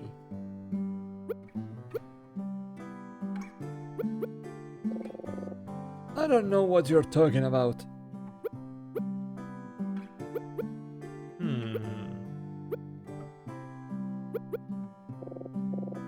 I don't remember. I can't help you. Not very talkative, huh? He didn't want to talk to Detective Daltrey either. What is he hiding? Let's ask him about Alma. Maybe that will get him talking. How do you know that name? It's the name of the one we're looking for. Does it ring a bell? I don't know anything. Stop asking me questions. I can't help you. That's in nerve. Mr. Fisher, are you okay? Leave me alone. Oof. Oof. Ah, he still won't talk to us. Seems really nervous. Should we tell him that we know he's not registered for this train? I don't know, Emma. Let's press him just a little further. I know he's hiding something. He must know something about Alma. He just has to. I'm nervous about pushing him too far, but Emma's right. We need to know what he knows. Oh shit. We are pressing an old man until he breaks. Oh my god. What do you want? Why are you harassing me? I don't know anything about that or anything else. I have nothing to do with that. Mr. Fisher, it's okay, we're just trying to find out we're to... You leave her out of this. I know nothing and I will tell you nothing. Mr. Fisher, calm down. Everything will be okay.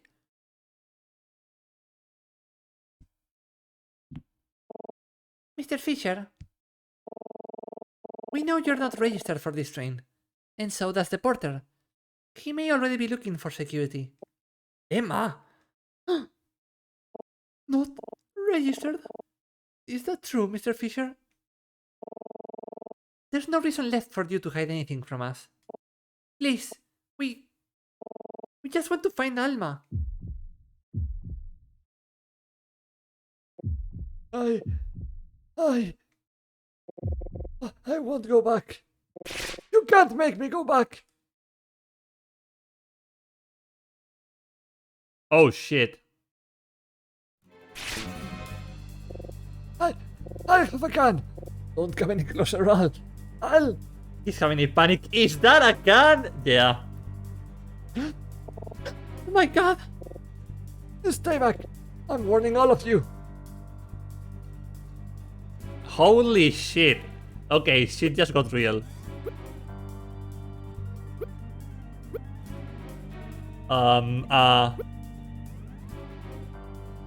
Think. He's got a gun. Merry Christmas! I don't know what to do. I'm scared. I can't even move. If we don't do something quick, he might... But what should we do?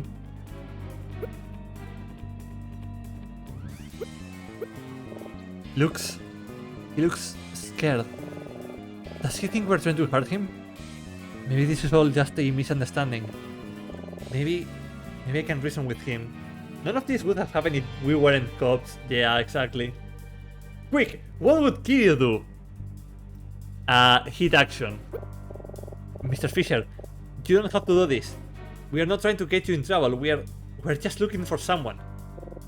Shut up! You're just trying to trick me. You can't make me go back to Vendreka. You can't. I won't. Why is he so afraid to go back to Vendreka? Be quiet. Go away right now, Ral. It's no use. He's not listening. Maya would be friends with Fisher by now. No, yeah, totally. Actually, Maya would be friends with him, and Susada would have already flipped him over. Is Emma okay? Mr. Fisher, I'm sorry, I didn't mean to. I mean, we're not... Shut up! You can't fool me. I remember you now. You two were talking to that detective. You were with the police. He's going to take me away. He's going to take me back and then I'll... No, I won't let you. Sacar las notas del parche, no literal. Oh my god. Mama, I'm scared. What should I do? He looks terrified, but why? Mr. Fisher, we are not with the detective. This is just a misunderstanding. You don't have to do this. I don't have a choice. If I go back to Vendreka, I'll be killed. They'll kill me just like they killed Maxwell. Did he just say Maxwell? Where have I heard that name? Drop the gun. Oh shit. Detective? It's over, Fisher. Drop it.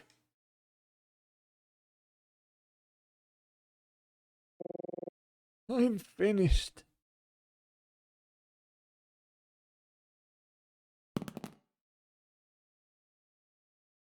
Holy shit.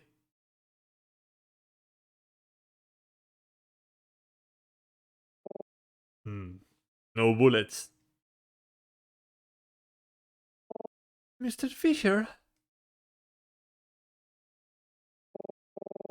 Mr. Fisher, I searched your cabin and found your boarding pass. This ticket was stolen, was it not? Yes. Just a moment ago, you said if you went back to Vendreka, you'd be killed. Like Maxwell. Did you mean Edison Maxwell, the lawyer? Yes, that's right. No, pensaba que se iba a pegar un tiro. Ah, okay, I was thinking he was going to end it. I was thinking that I was like, oh, is he going to shoot himself? But no. Of course, Maxwell was the lawyer who was found dead yesterday morning. The lawyer that Otto Keller, the victim from the hotel, used to work for. I think you better explain yourself. What were you doing on this train? Can you ever forgive me for this? Yes, Mr. Fisher. Of course we forgive you. I need to explain from the beginning. I came to Vendreka 25 years ago with my wife and my young daughter from my home in Gambrica.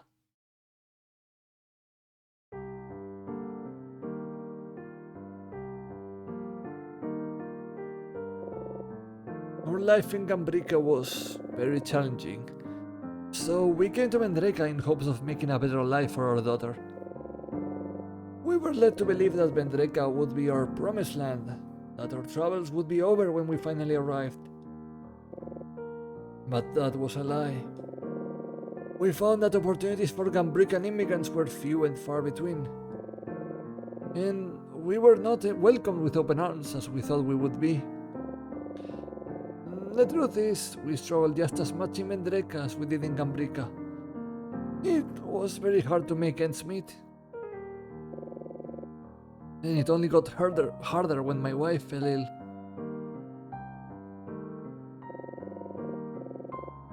I tried my best to be a good father to my daughter, but I know I made many mistakes. When she grew older, she met an Englishman who wanted to take her away to London. She begged me to let her go, but I was afraid of losing her. I said some things I shouldn't have said. It doesn't matter. In the end, she left without saying a word. My life hit rock bottom, and that's when I met him, Maxwell. He introduced himself to me with a proposition. He would pay me a sizable sum if I spied on my employer for him. I had been working as a gardener for a Vendrekan senator for a few years. I don't know why, but Maxwell wanted information on him. I couldn't say no. I needed the money. I could barely support myself as it was. Every Sunday night, I would meet Maxwell at his home to tell him what I had found. He would pay me and I would go. It seemed harmless enough. This went on for a few months until one day I received a letter in the mail. It was from my daughter. I hadn't heard from her in over 2 years. I couldn't believe it. She told me that she had just given birth to a daughter, and she named her after her grandmother, my wife. He named her Alma. Suddenly I was overcome with guilt. What had I become? Buying on a politician for a crooked lawyer. I hardly recognized myself. How could I face my daughter? How could I face my granddaughter, knowing what I had done? That Sunday, I resolved to tell Maxwell that I wouldn't spy for him anymore, but he refused. He threatened me. He said if I stopped, he would use his connections in the government to have me deported. He had me trapped. What could I do? How could I refuse? I had to keep spying for him, but at least now I had a goal. I would save up my money and buy a ticket to London. I would escape. I would find my daughter. I was so close. I only needed a few more payments from Maxwell and I'd be finished. But then I went to his house 2 nights ago and he was dead.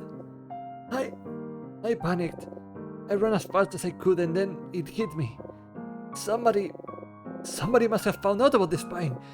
They got to Maxwell first, but I must be next. I had to escape. So I came to the station and well, you know what I did.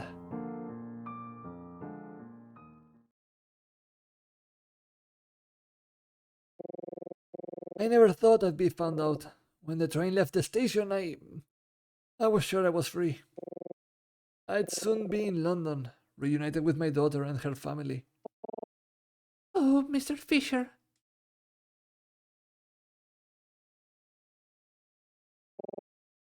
What a story.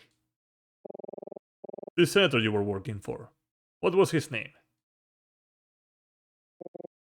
It was Senator Gordon. Senator Gordon? Isn't that Professor Martin's old friend?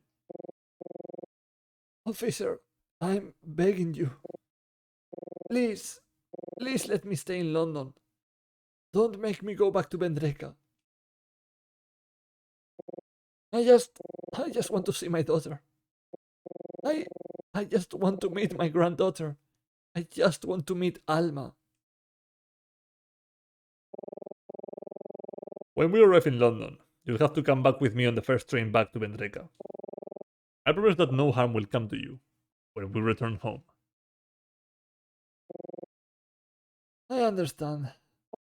Oh, Detective, can't you let him stay? I know he's broken the law, but... It isn't up to me. If the rest of you wouldn't mind, I'd like to speak with him alone for a while. Come on, let's go.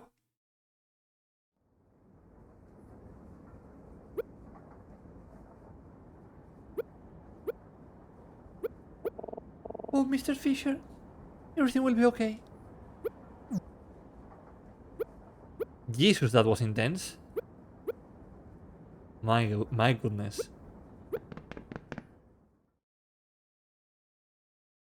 How are we doing, chat?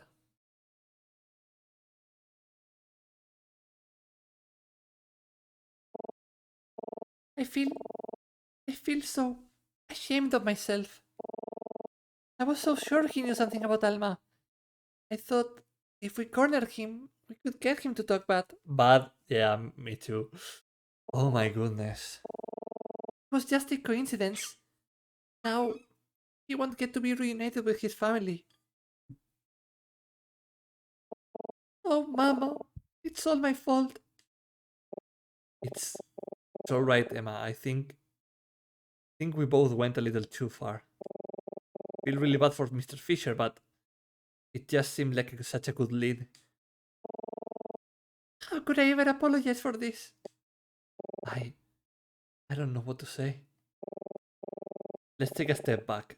We've got a lot of information today. We can worry about Mr. Fisher later. She's still waiting for us to find her, remember? You're right. Just give me a second. Okay. Let's review what we learned today. Just like last time.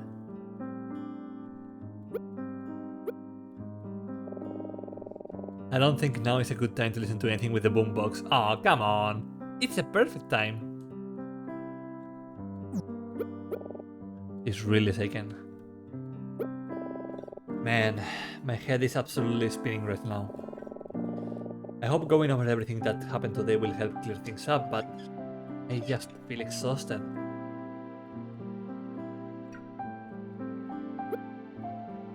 Alright, let's review.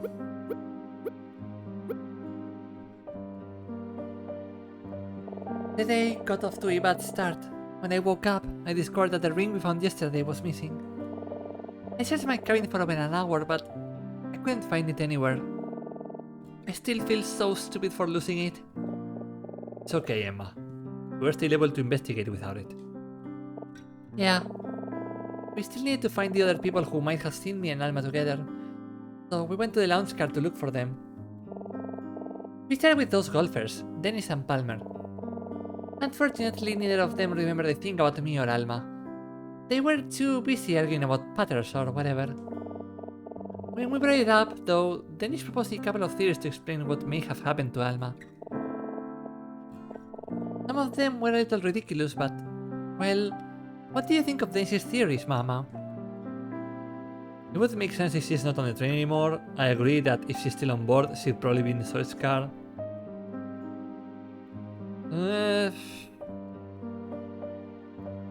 mean, it would make sense if she's not on the train anymore.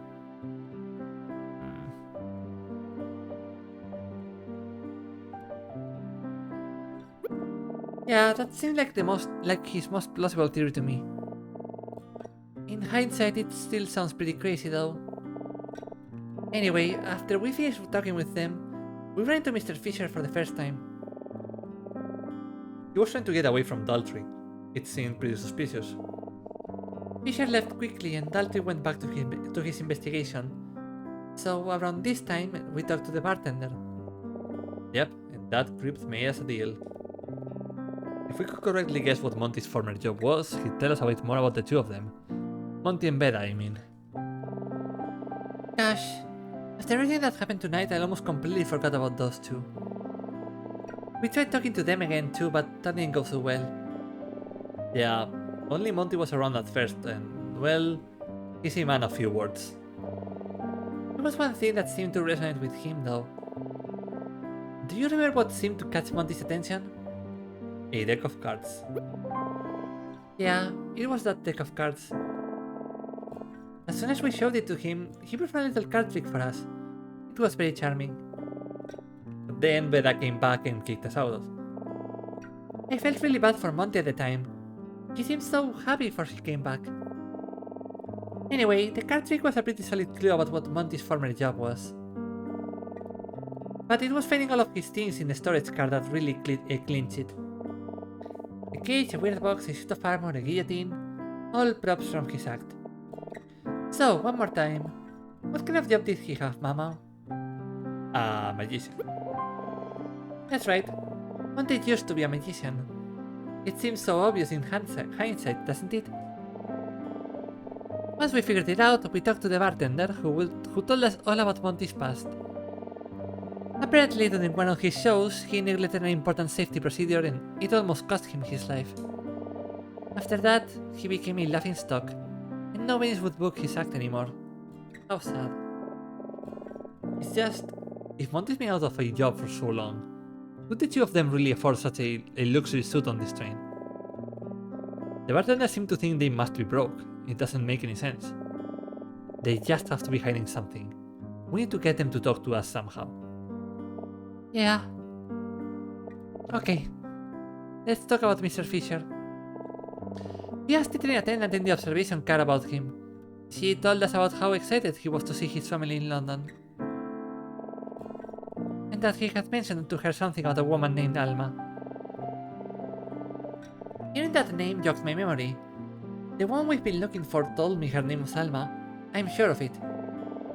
After that, I was certain Fisher must know something about her, but it turned out it was just a coincidence.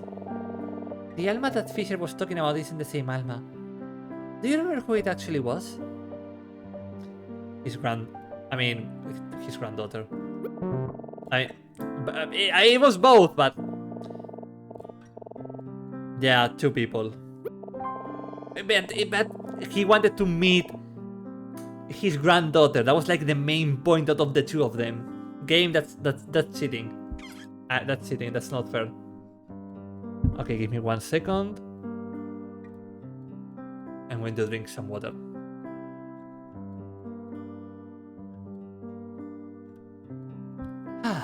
All right. Exactly. Fisher's daughter recently had a baby who she named Alma, after the baby's grandmother, Fisher's late wife. Oh, it's just so sad, Mama. How could I be so stupid? It's okay, Emma. We had other reasons to be suspicious of Fisher, remember? Yeah. Because of what we learned from the porter in the storage car. When we first talked to the porter, he was a bit agitated. Apparently, they've been dealing with a particular problem on these trains lately. What was that problem, Mama? Stowaways. Apparently, he's been finding stowaways on the train very often recently. When we told the porter about Mr. Fisher, he confirmed that nobody with that name was registered for this train, so... It seemed pretty likely that Mr. Fisher was actually a stowaway. At that point, all that was left to do was talk to him ourselves.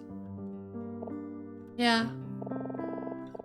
Mr. Fisher panicked when we confronted him, pulled out a gun, but Daltrey appeared in the nick of time to de-escalate the situation. And it turned out the gun wasn't loaded anyway. He was just really scared. He was working as a spy for Maxwell, the lawyer whose death Daltrey is investigating. He even discovered Maxwell's body last night, which made him think that someone found out about the spying. And that he may be killed too. So he stole a train ticket in order to escape. He also told us all about the circumstances that led him to this point. I can't believe everything Fisher has been through. I didn't know conditions for Gambrican immigrants were so bad. I didn't get that impression from Martin at all. You remember, right? Last night, Martin told us that Vendreka had been working to open its borders to Gambrican refugees, but he didn't tell us they were still struggling. Yeah. But that isn't the only thing that's bothering me. It's who Fisher was involved with. You got it too, right?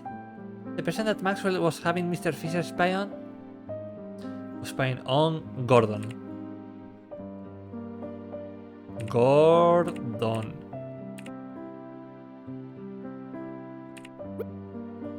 Yeah. It was Senator Gordon, Professor Martin's old friend. After that, Daltrey told Mr. Fisher that he couldn't stay in London, and that they would both be going back to Vendreka. I guess that means he'll be arrested. Yeah. That was the most serious I've ever seen Daltrey. It was a little eerie. Well, I think that's everything.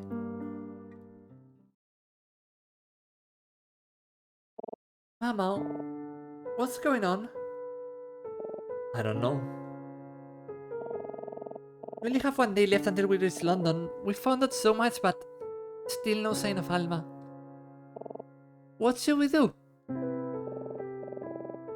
It's been a long day. I think we should get some sleep, but tomorrow we need to find Mr. Fisher again.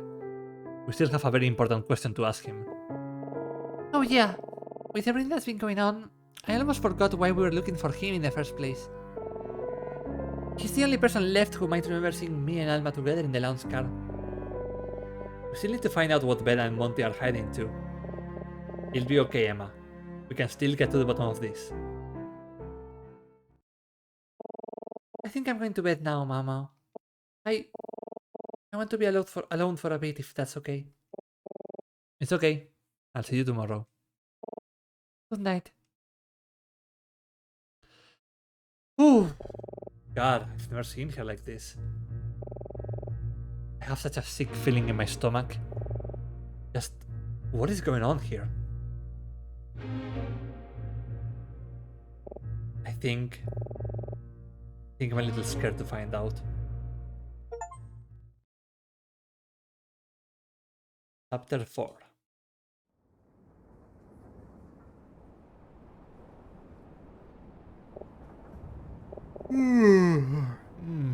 What time is it? Wow, it's really pouring out there.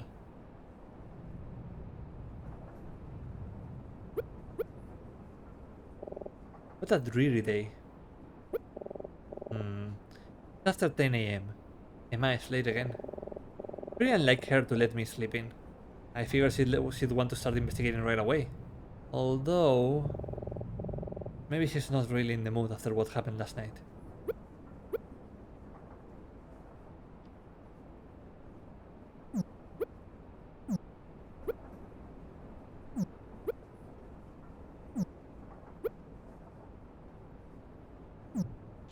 Yeah, why would someone want to spy on Gordon? I'm not really in the mood to listen to anything on the boombox right now.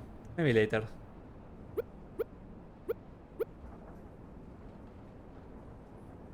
Alright. Ah, I get it. I know where she is. There's only one person Emma would trust enough for advice when she's feeling down. And that's Martin. I bet I'll find her if I go to his cabin.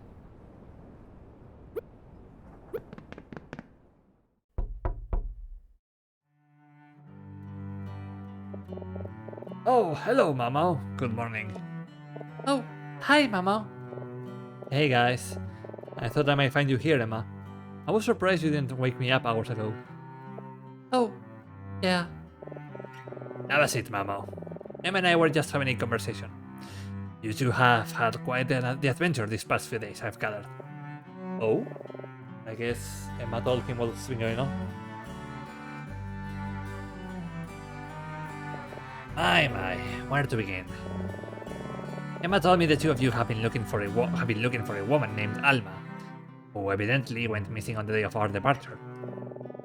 He told me all about your investigation, the many places you've explored, the people you've spoken to, and she told me about the incident last night with that Fisher gentleman. What a frightening ordeal. I'm so glad the two of you are safe. Makes sense to me now. That ring you showed me yesterday. You believe it may belong to this Alma. I wish the two of you would have confided in me earlier. Perhaps I could have helped somehow. I'm sorry, Professor. I already felt terrible about making this Mama's problem. I didn't want to make it yours too. Ah, but that's what I'm here for, isn't it? It's my job to help. Not just with your studies, but with anything you may need. So, what do you make of all of this, Professor?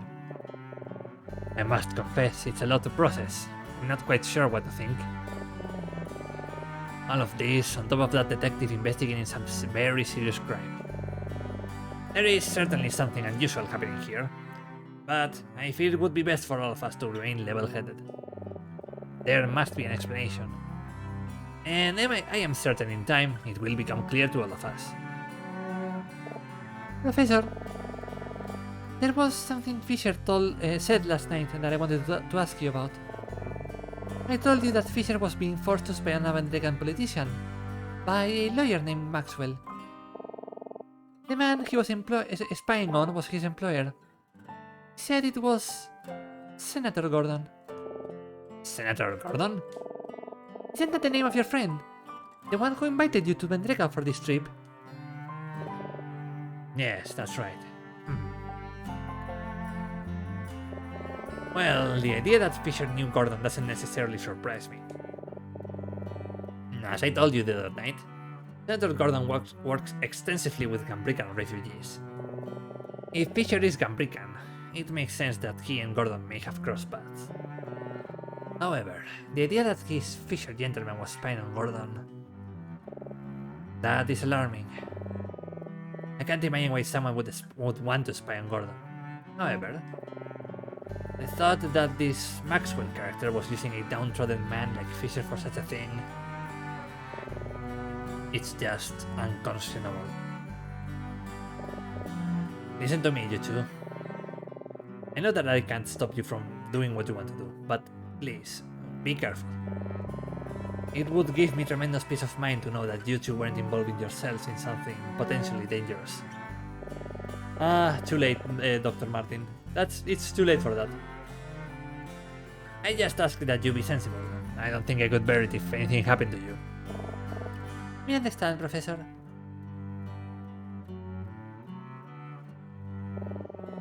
Thank you for joining me for breakfast, Emma. And thank you for staying to chat, Mama. I know that things may seem uncertain right now, but I do believe we are in good hands with that detective on board. I'm sure everything will be sorted out before we arrive in London tonight.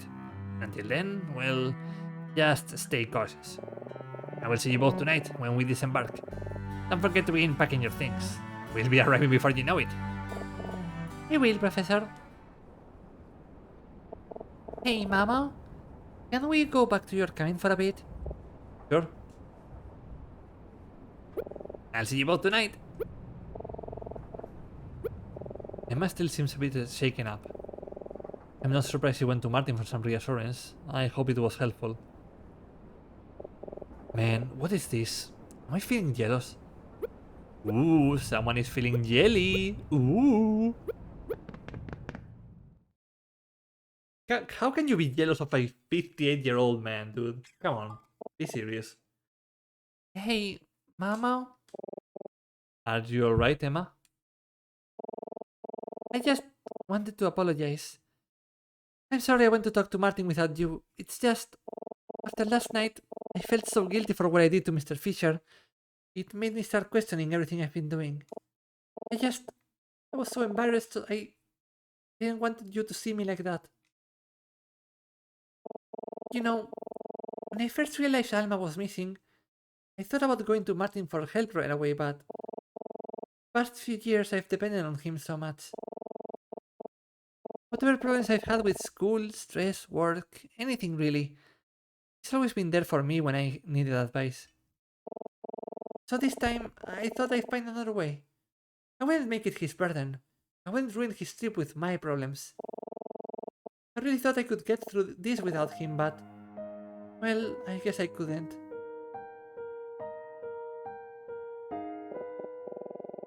It's okay, Emma. There's nothing wrong with asking someone for help. Especially after everything you've been through. If it makes you feel any better, I'm glad you asked me. Thanks, Mama. So, where do we go from here? Martin was very polite, but I can tell he's skeptical. I don't think he really believes me. And I don't know, maybe he's right. Everything that's happened, I can't help but feel like we might be in over our heads a little bit. Maybe we should just leave everything for Detective Daltrey to sort out.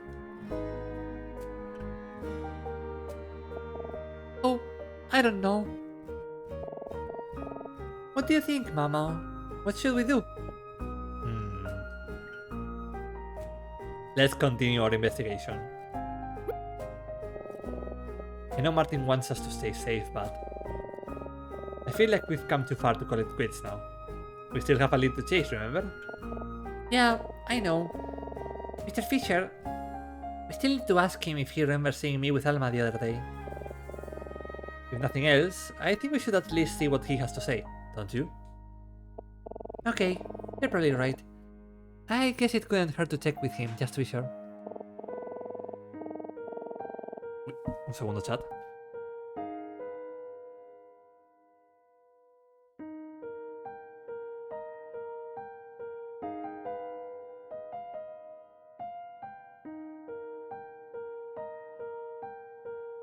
Okay, I'm back. Hello, hello. Wait, did I hit record? Please tell me I hit recording. Yes, I did. Oh my god, thank you. At this point, I'd be surprised if he remembers seeing Alma, but if nothing else, I'd love to apologize to him for... Okay. How about we ask the observation car attendant if she knows what happened to him after last night? Any excuse to see her again, huh? Oh, give me a break. It's okay, Mama. I'm just teasing you. I think that's a great idea.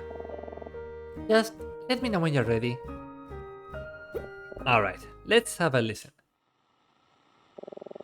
Just wanted to thank everyone for listening. I feel so lucky I get to share my musical passions with you all over the airwaves. I'm gonna leave you with another classic by the High Windows from 1972 called You're All That's Left. Always puts me in a chill mood. Take it easy, folks, and remember, the sun will rise tomorrow, no matter how hard that may be to believe. Peace and love!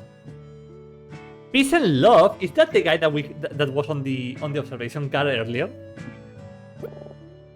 No. Aye.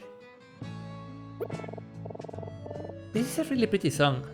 It makes me feel relaxed for some reason. Looks like she's cheered up a little. That's good. I was a little worried for a minute there. Still, I can't imagine what's going on through her head right now. It's been 2 days and it feels like we're barely any closer to Alma than we were at the start. And then there's Mr. Fisher. I think it took a lot of courage to decide to keep moving forward. She's more strong-willed than she gives herself credit for. We should go to the observation car.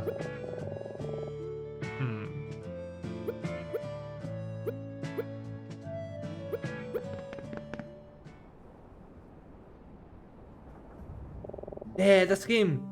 The peace and love guy! It's Mr. Fisher! He's already here. That's so lucky.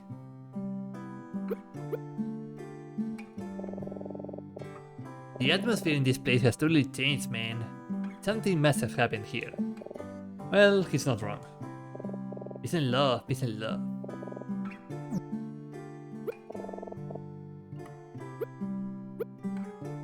Huh. Even after everything that happened yesterday, she seems as serious as ever. He must be pretty tough and very forgiving. He's just a lucky guy. There he is. I wonder what happened to with him and Daltrey after we left last night. Mr. Fisher? Oh, hello, you two. I would like to sincerely apologize for my behavior last night. There was no excuse for me to cause such a panic. No, I'm the one who should apologize. It's all my fault that you can't stay in London. No. Everything that has happened, I brought upon myself. I've made many mistakes in my life, but from this day forward, I'm determined to become a man worthy of my granddaughter. I know I will meet her someday. Mr. Fisher, we are really sorry to bother you, but would you mind if we ask you some questions? Not at all. What can I help you with? It looks like he's doing alright, all things considered. Mr. Fisher, do you remember sitting in the lounge car 2 days ago? It would have been around this time. Oh, that would have been shortly after the train departed, correct? Yes, I do believe I spent some time in the lounge car. I was so thrilled to have made it on board, I wanted to explore the whole train. Of course, I eventually found my way here, which is my preferred spot. Do you by any chance remember seeing me there? Me and another woman? Oh, I'm not so good with faces, but let me think. Why is he smiling like that?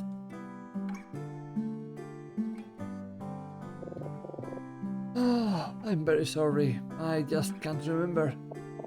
Oh, you can't?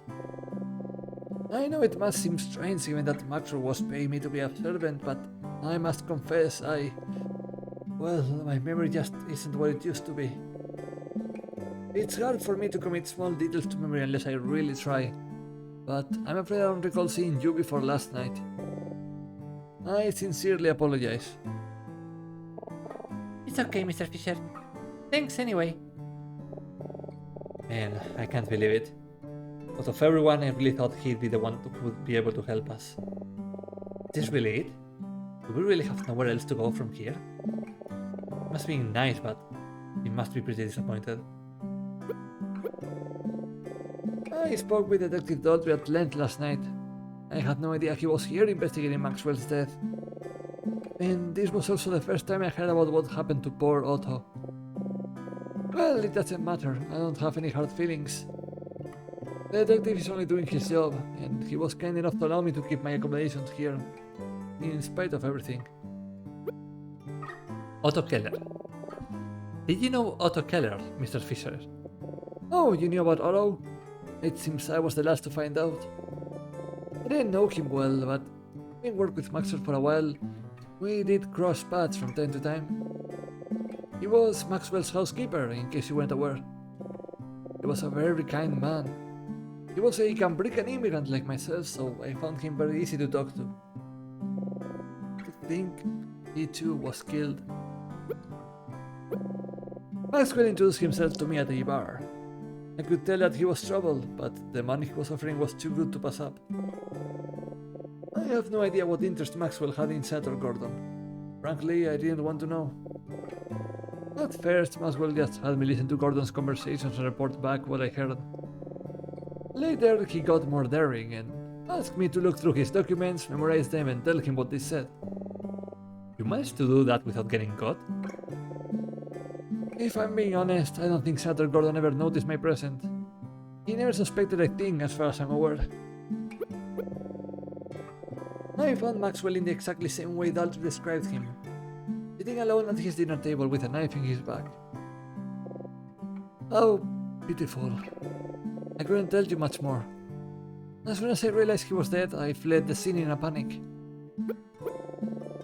I would ever only see Otto for minutes at a time. We didn't do much more than make small talk.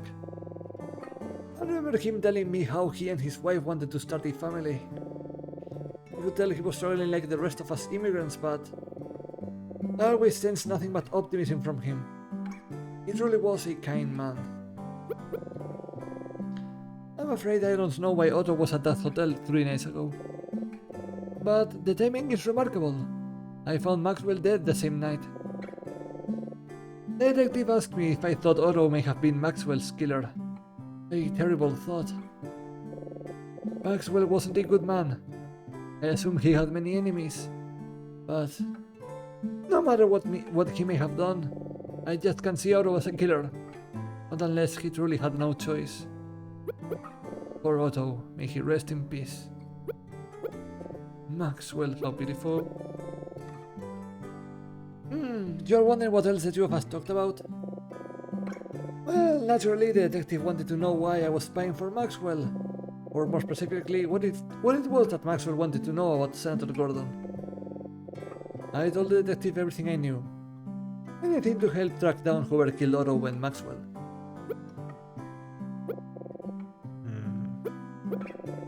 You might think I knew Senator Gordon very well, but having worked as his gardener for years. But what little of a relationship we had could be called strictly professional.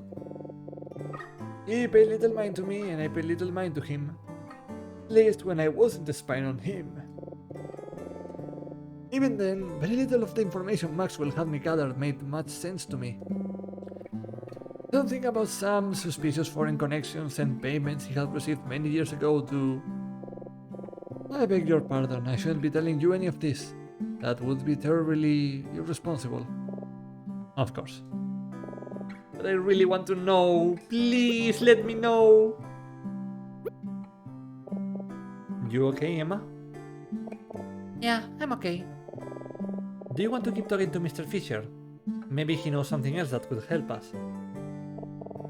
Well, if you want to, sure. Alma. You're saying you had tea with a woman in the lounge car that morning, and that her name was Alma? What a coincidence.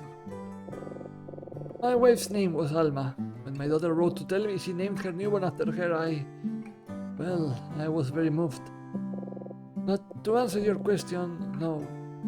I'm afraid I don't remember ever seeing her. I'm very sorry.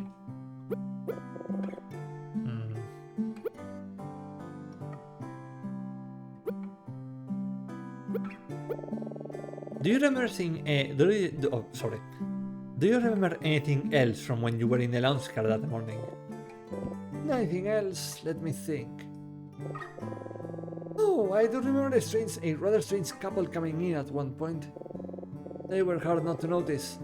Very oddly dressed, and the one made quite a show of her arrival. That must have been Beda and Monty. Oh, are those their names? I will admit, those two struck me as a little odd, but I didn't think much of it at the time. I don't think they stayed long. If I recall correctly, the woman went to the bar at one point, and they left shortly after. That tracks with what the bartender told us.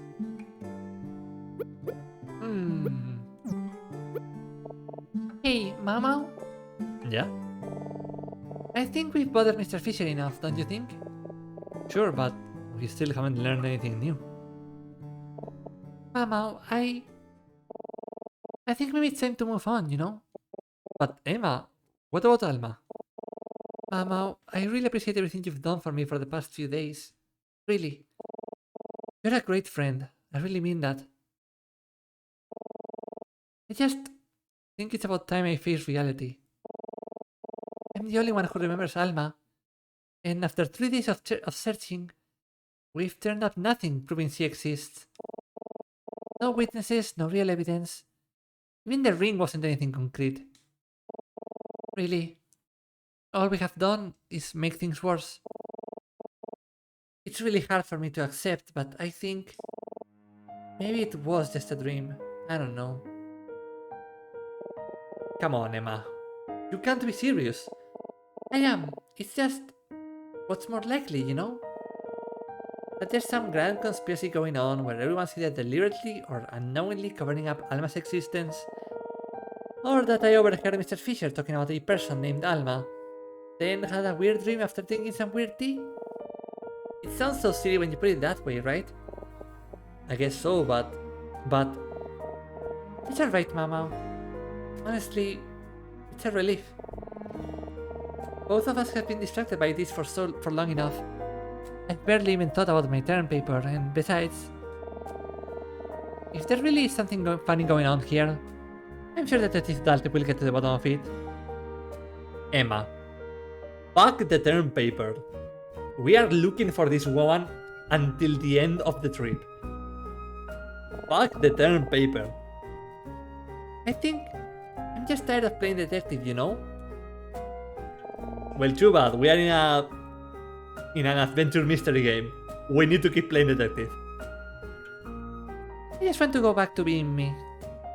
I can't believe this. What's gotten into her? Is she really giving up? I know things aren't looking too good right now, but... wonder. I didn't have a term paper to procrastinate on. Would I have believed her? Would I have believed this story at all if it wasn't coming from Emma? I don't know that I'm ready to give up just yet, but... Okay, if you're sure, then I'm with you. Thanks, Mama. How about we go back to your cabin and do some brainstorming for our papers? We both have a lot of ground to make up. Sure, that sounds good. Let's get back to your cabin, Mama. No. Hold on. Mr. Fisher? I just remembered something. Huh? It was something about that odd couple. I knew there was some reason I remembered them. Uh-huh. You're saying you remember something about Beda and Monty, Mr. Fisher? Oh yes, I did remember something. It probably isn't anything substantial, just a bit of an odd interaction that struck me as a tad curious. The woman went to the bar while her husband waited in one of the booths. She talked to the bartender for some time. I remember seeing her hand the bartender some money, but I don't believe she ever had a drink. She never had a drink. She never had a drink? No glass of wine or anything? No, certainly not. I watched her the entire time. You must think me to be rather rude, but I assure you I was merely curious.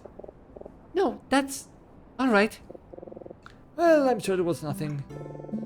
Perhaps the woman ordered a bottle of wine to be delivered to their cabin. I'm sorry, this all must seem utterly trivial. I sincerely apologize for wasting your time. It's okay, Mr. Fisher. Thanks for talking with us. Ah, the register at the bartender said there were 3 drinks that day. Yeah, thanks, Mr. Fisher. It was my pleasure. I hope I was of some help to you both. If you need anything else, please don't hesitate to ask. Goodbye now. Mama? Okay, so... I know I just told you I want to stop investigating, and I mean it, really, but... Both the bartender and Beda told us she had a glass of wine that morning. Mr. Fisher says she didn't have anything. I know Mr. Fisher's memory is a little spotty, but he seemed pretty certain about this. And if he's right, then that means both Beda and the bartender lied to us. Yeah, I thought the same thing. I'm not saying this proves anything, but why would they both lie about that? Isn't that strange? Yeah, it is. And to that point, if Beda never had a glass of wine, then why did she give money to the bartender? Ah, is there really anything? Am I just making a big deal out of nothing? Emma, I think this might be the break we were looking for. What do you mean? Think about it. With everything we know, if Beda never had a drink at the lounge car, then... You're right! This doesn't prove anything, but... We need to talk to the bartender right away. We are back, baby!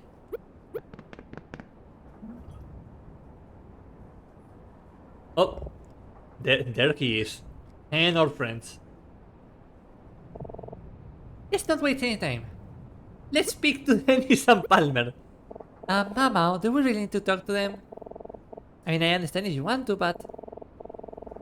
we don't exactly have a lot of time, and I think it's more important that we talk to the bartender. No, you're right. I was just kidding. Don't tell me. Have you actually taken an interest in golf? The investigation has been called off for less than 1 minute. Yeah, 1 second, Emma. We need to talk about golf.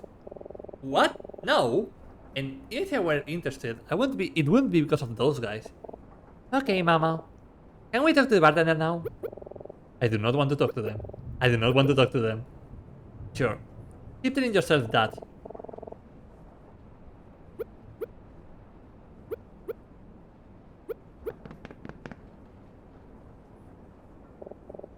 You two, yet again. It would appear these two golfers are my curse. But don't worry. I won't ask you to rid of them from this place again. You look as if you want to something from me. Can I interest you in some tea? No tea. We just wanted to ask you a few more questions if you don't mind. More questions, huh? I see it in your eyes. I get the sense that there's something different from last time. Well, I have nothing to hide. Ask away. Customers.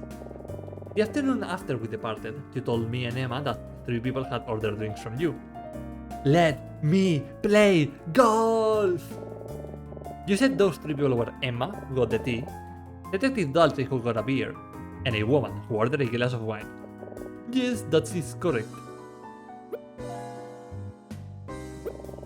You're asking me about your dream woman again, and now you've given her a name? How creative. Well, I'm sorry. She didn't exist 2 days ago, and she doesn't exist now. Yes, 3 people ordered drinks. Your friend, the detective, and a woman. No matter how many names you give her, it won't make her real. The woman that ordered a glass of wine that morning. That was Beda, right? We met with her after talking to you. She told us she got a glass of wine from you. Yes, I don't believe it was her. My apologies. It was so long ago. I was having trouble recalling. Anyway, what does it matter? Do you remember the old man that was here the morning we departed? An old man? Yeah, he had mentioned to me that he seemed out of place. Yes, him. That was Mr. Fisher. Me and Emma met him yesterday. Oh, did you now? Well, so what? Why should I care? He told us something kind of strange today. He remembers seeing you talking to Beda that day, but he was adamant that you never gave her a drink. Oh.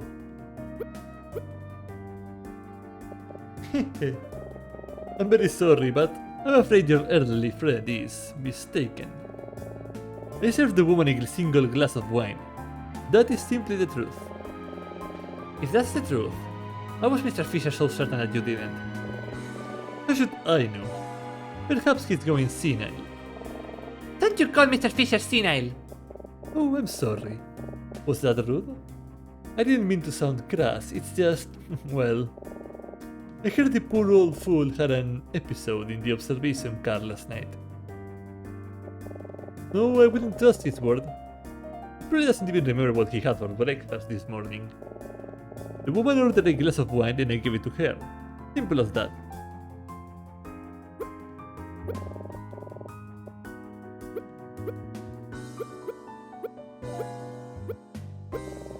That silly old man. It doesn't seem like he's about to change his story. No, but I think he knows we're onto something. We are so close, we just... I believe Mr. Fisher, but his word isn't going to be strong enough to crack the bartender. Oh, okay, chat. We have to crack the bartender. I wonder. Maybe there's another way we could prove that Bella never got a drink. Another way, huh? Think about it. We know for sure that he's lying to us. We just need to find a way to prove it. We've learned so much these past few days, there must be something we can use against him. Let's keep him talking. He has to sleep eventually. He just has to. I wonder. What else should I try asking him about? This cash register tracks how many sales are made per day.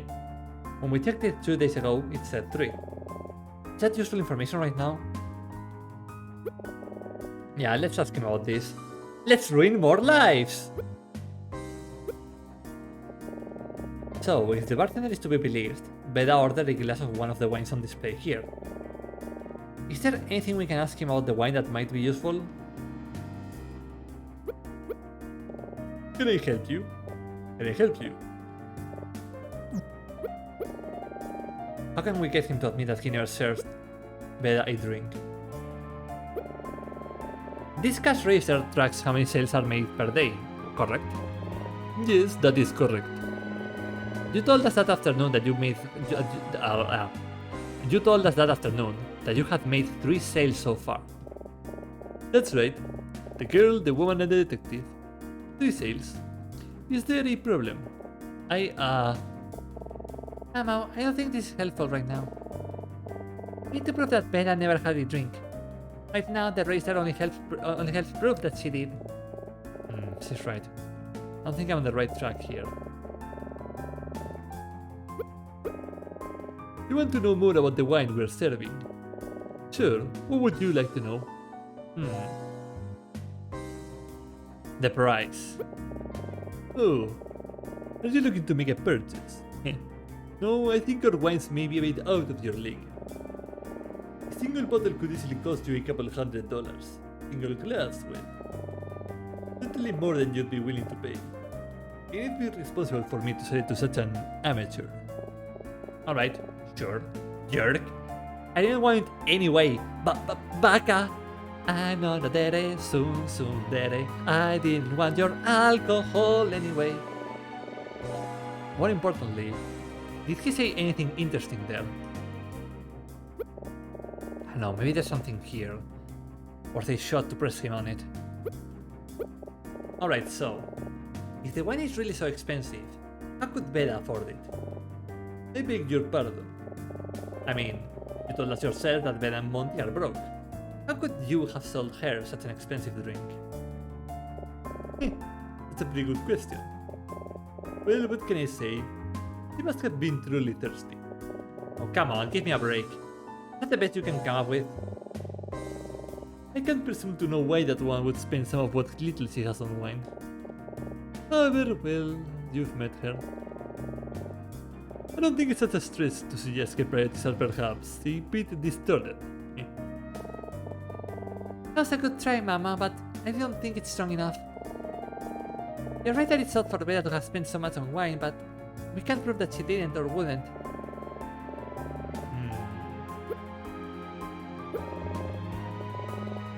Beda paid $10 in a bottom for the bartender's silence. True. So true.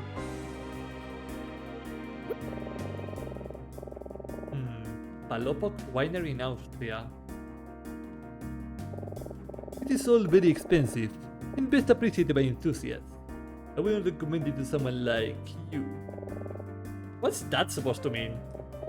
Well, anyway, aside from being insulted, was any of that important information? No, none of that was important.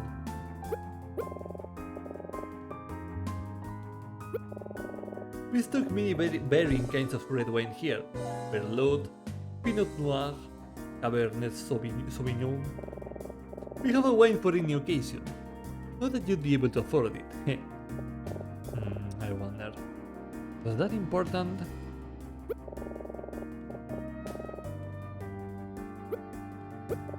So, you serve various kinds of red wine here. That's right. Do you only serve red wine? No white wine or anything? That is correct. The only kinds of wine we have available are red wines. Only red wine, I want. That's it. You don't serve any white wine here at all? Not even, for example, Chardonnay? No, we don't serve Chardonnay. So what? So what? I'll tell you so what.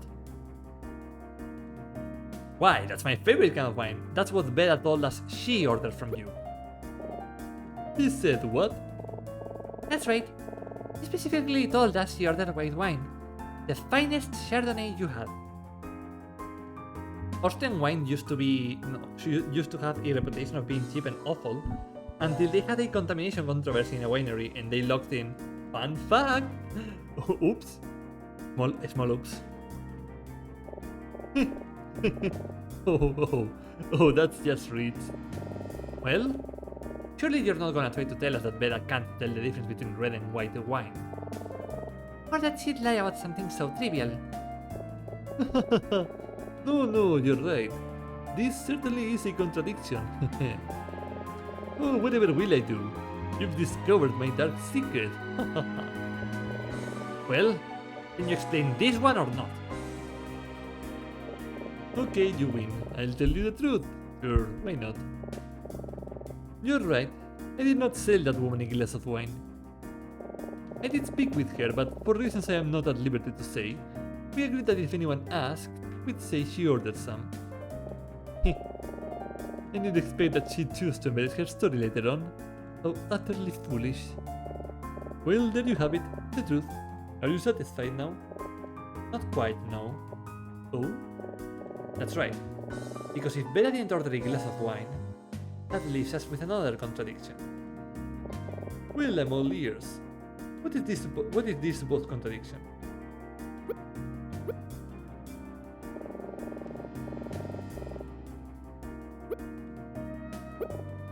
The register.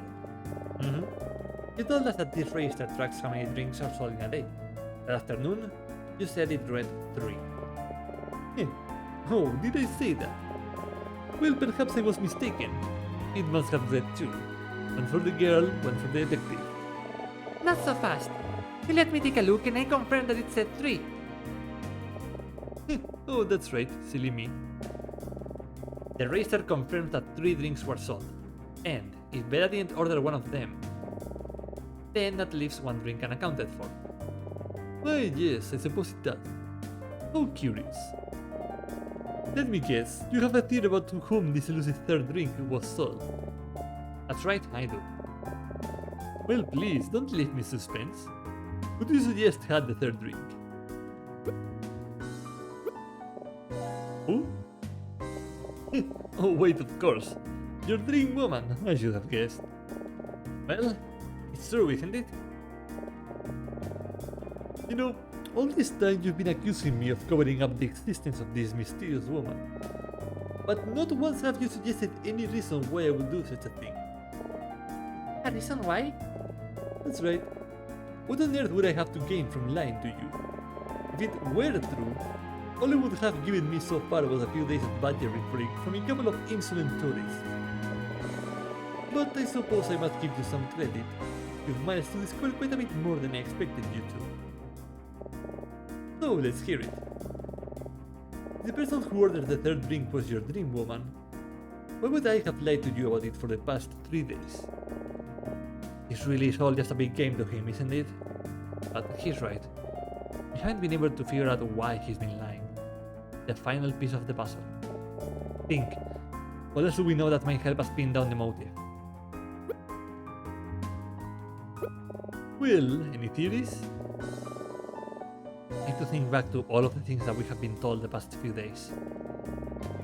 Who gave us the last piece of information we need to prove the bartender's motive?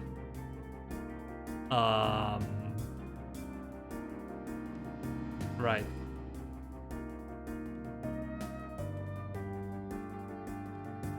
I should have probably rewatched the last ball.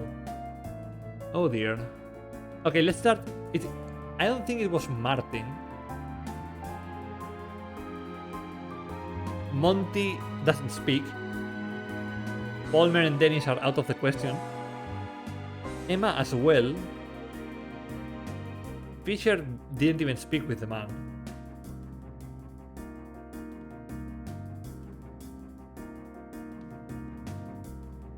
What if it was the bartender himself? Like, maybe this is all just a big game to him. Nah.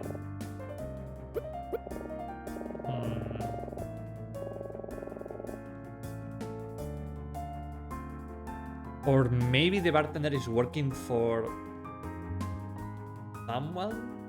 Like, maybe for as a spy as well?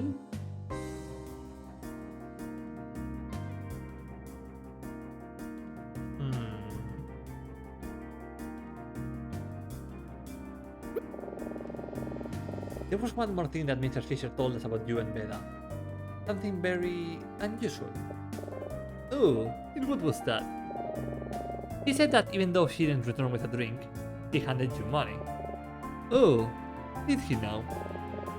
That seems odd, doesn't it? Why would Beda hand you money? She wasn't ordering anything to drink. I don't know, you tell me. Alright, I will. She likes you, it was a tip, she wanted to shut you up. Beda knew that you saw something. Something she didn't want you or anyone else on this train to see. She knew that Emma saw it too. So, she paid you to pretend you didn't see it. You agreed, but you needed to make sure there was no evidence to implicate either of you in the scheme. The cash register clearly showed that three drinks had been sold. So, in order to hide one of them, you both agreed to pretend that Berta ordered a glass of wine. Really would have worked too, if only Beda hadn't gotten a little dramatic with her side of the story. Beda may have gotten lucky with that no other witnesses saw what she was trying to hide. But in the end, it didn't matter. Her story fell apart, and so is yours. I'm waiting for the punchline. Tell me, what did I see that I shouldn't have? You saw Alma, the missing woman!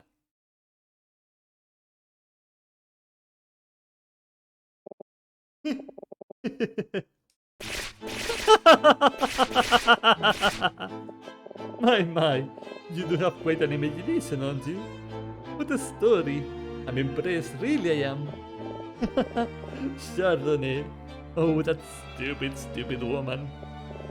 Well, what do you have to say for yourself? It's all true, isn't it? I have to thank you both. You two have given me quite a bit of fun these past few days. In exchange, how would I give you this? This is? This is the money that wretched woman paid me. I assume you're going to see her, yes? When you do, be sure to give that back to her. And tell her that I changed my mind. After all, the amount was quite low. And to think I had to negotiate for more after her paltry first offer. In truth, I felt sorry for her, knowing how penniless she and her feeble husband truly are. But my silence isn't cheap. Are you saying? Oh, would you look at the time? I'm afraid I must take my break now. I think you two had better hurry up. You're running out of time, you know. Have a wonderful rest of your trip. And good luck finding your dream woman. What a character. What a character. Mama, did we just... Yeah, we did. We just proved that Alma is real. I can't believe this. I don't know what to say. And to think I was about to give up. You really let him have it, Mama. Never seen that side of you before. Recién de ahí back. Gracias, Nate. Yeah, maybe I got a little carried away. You know, Mama, you should be a detective in ancient China. Or maybe an attorney, also in ancient China. It was pretty cool. Oh man. My heart is racing. I'm nervous, but there's no time to lose. If we don't confront Bella and Monty now, we may never know what really happened to Alma. I don't want to scare you, but this could be dangerous, right? What is happening here? It's just we don't know what those two are capable of or are willing to do. Are you sure you're ready for this? Yes. Alright. Glad you are. Because I don't know that I am. Let's go, Mama. Tubeda and Monty's coming. One last time. But we're going to leave it here for today, folks. Oh man, it's been lovely. It's been so fun. And we're going to be finishing this next week. I still don't know which day. Probably Wednesday, now that I think about it. But yeah. I hope you all had fun. I had a lot of fun today. Oh man. That was so good. Right, so let us go here. And there's no one live to raid, so we're just going to be closing stream today. Thank you for being here, everyone. I'll see you next time. Bye bye. Time flies. Whoa, no, yeah, it actually does. It's been almost 3 hours by now. Bye bye, everyone. See you next time. Ciao, ciao.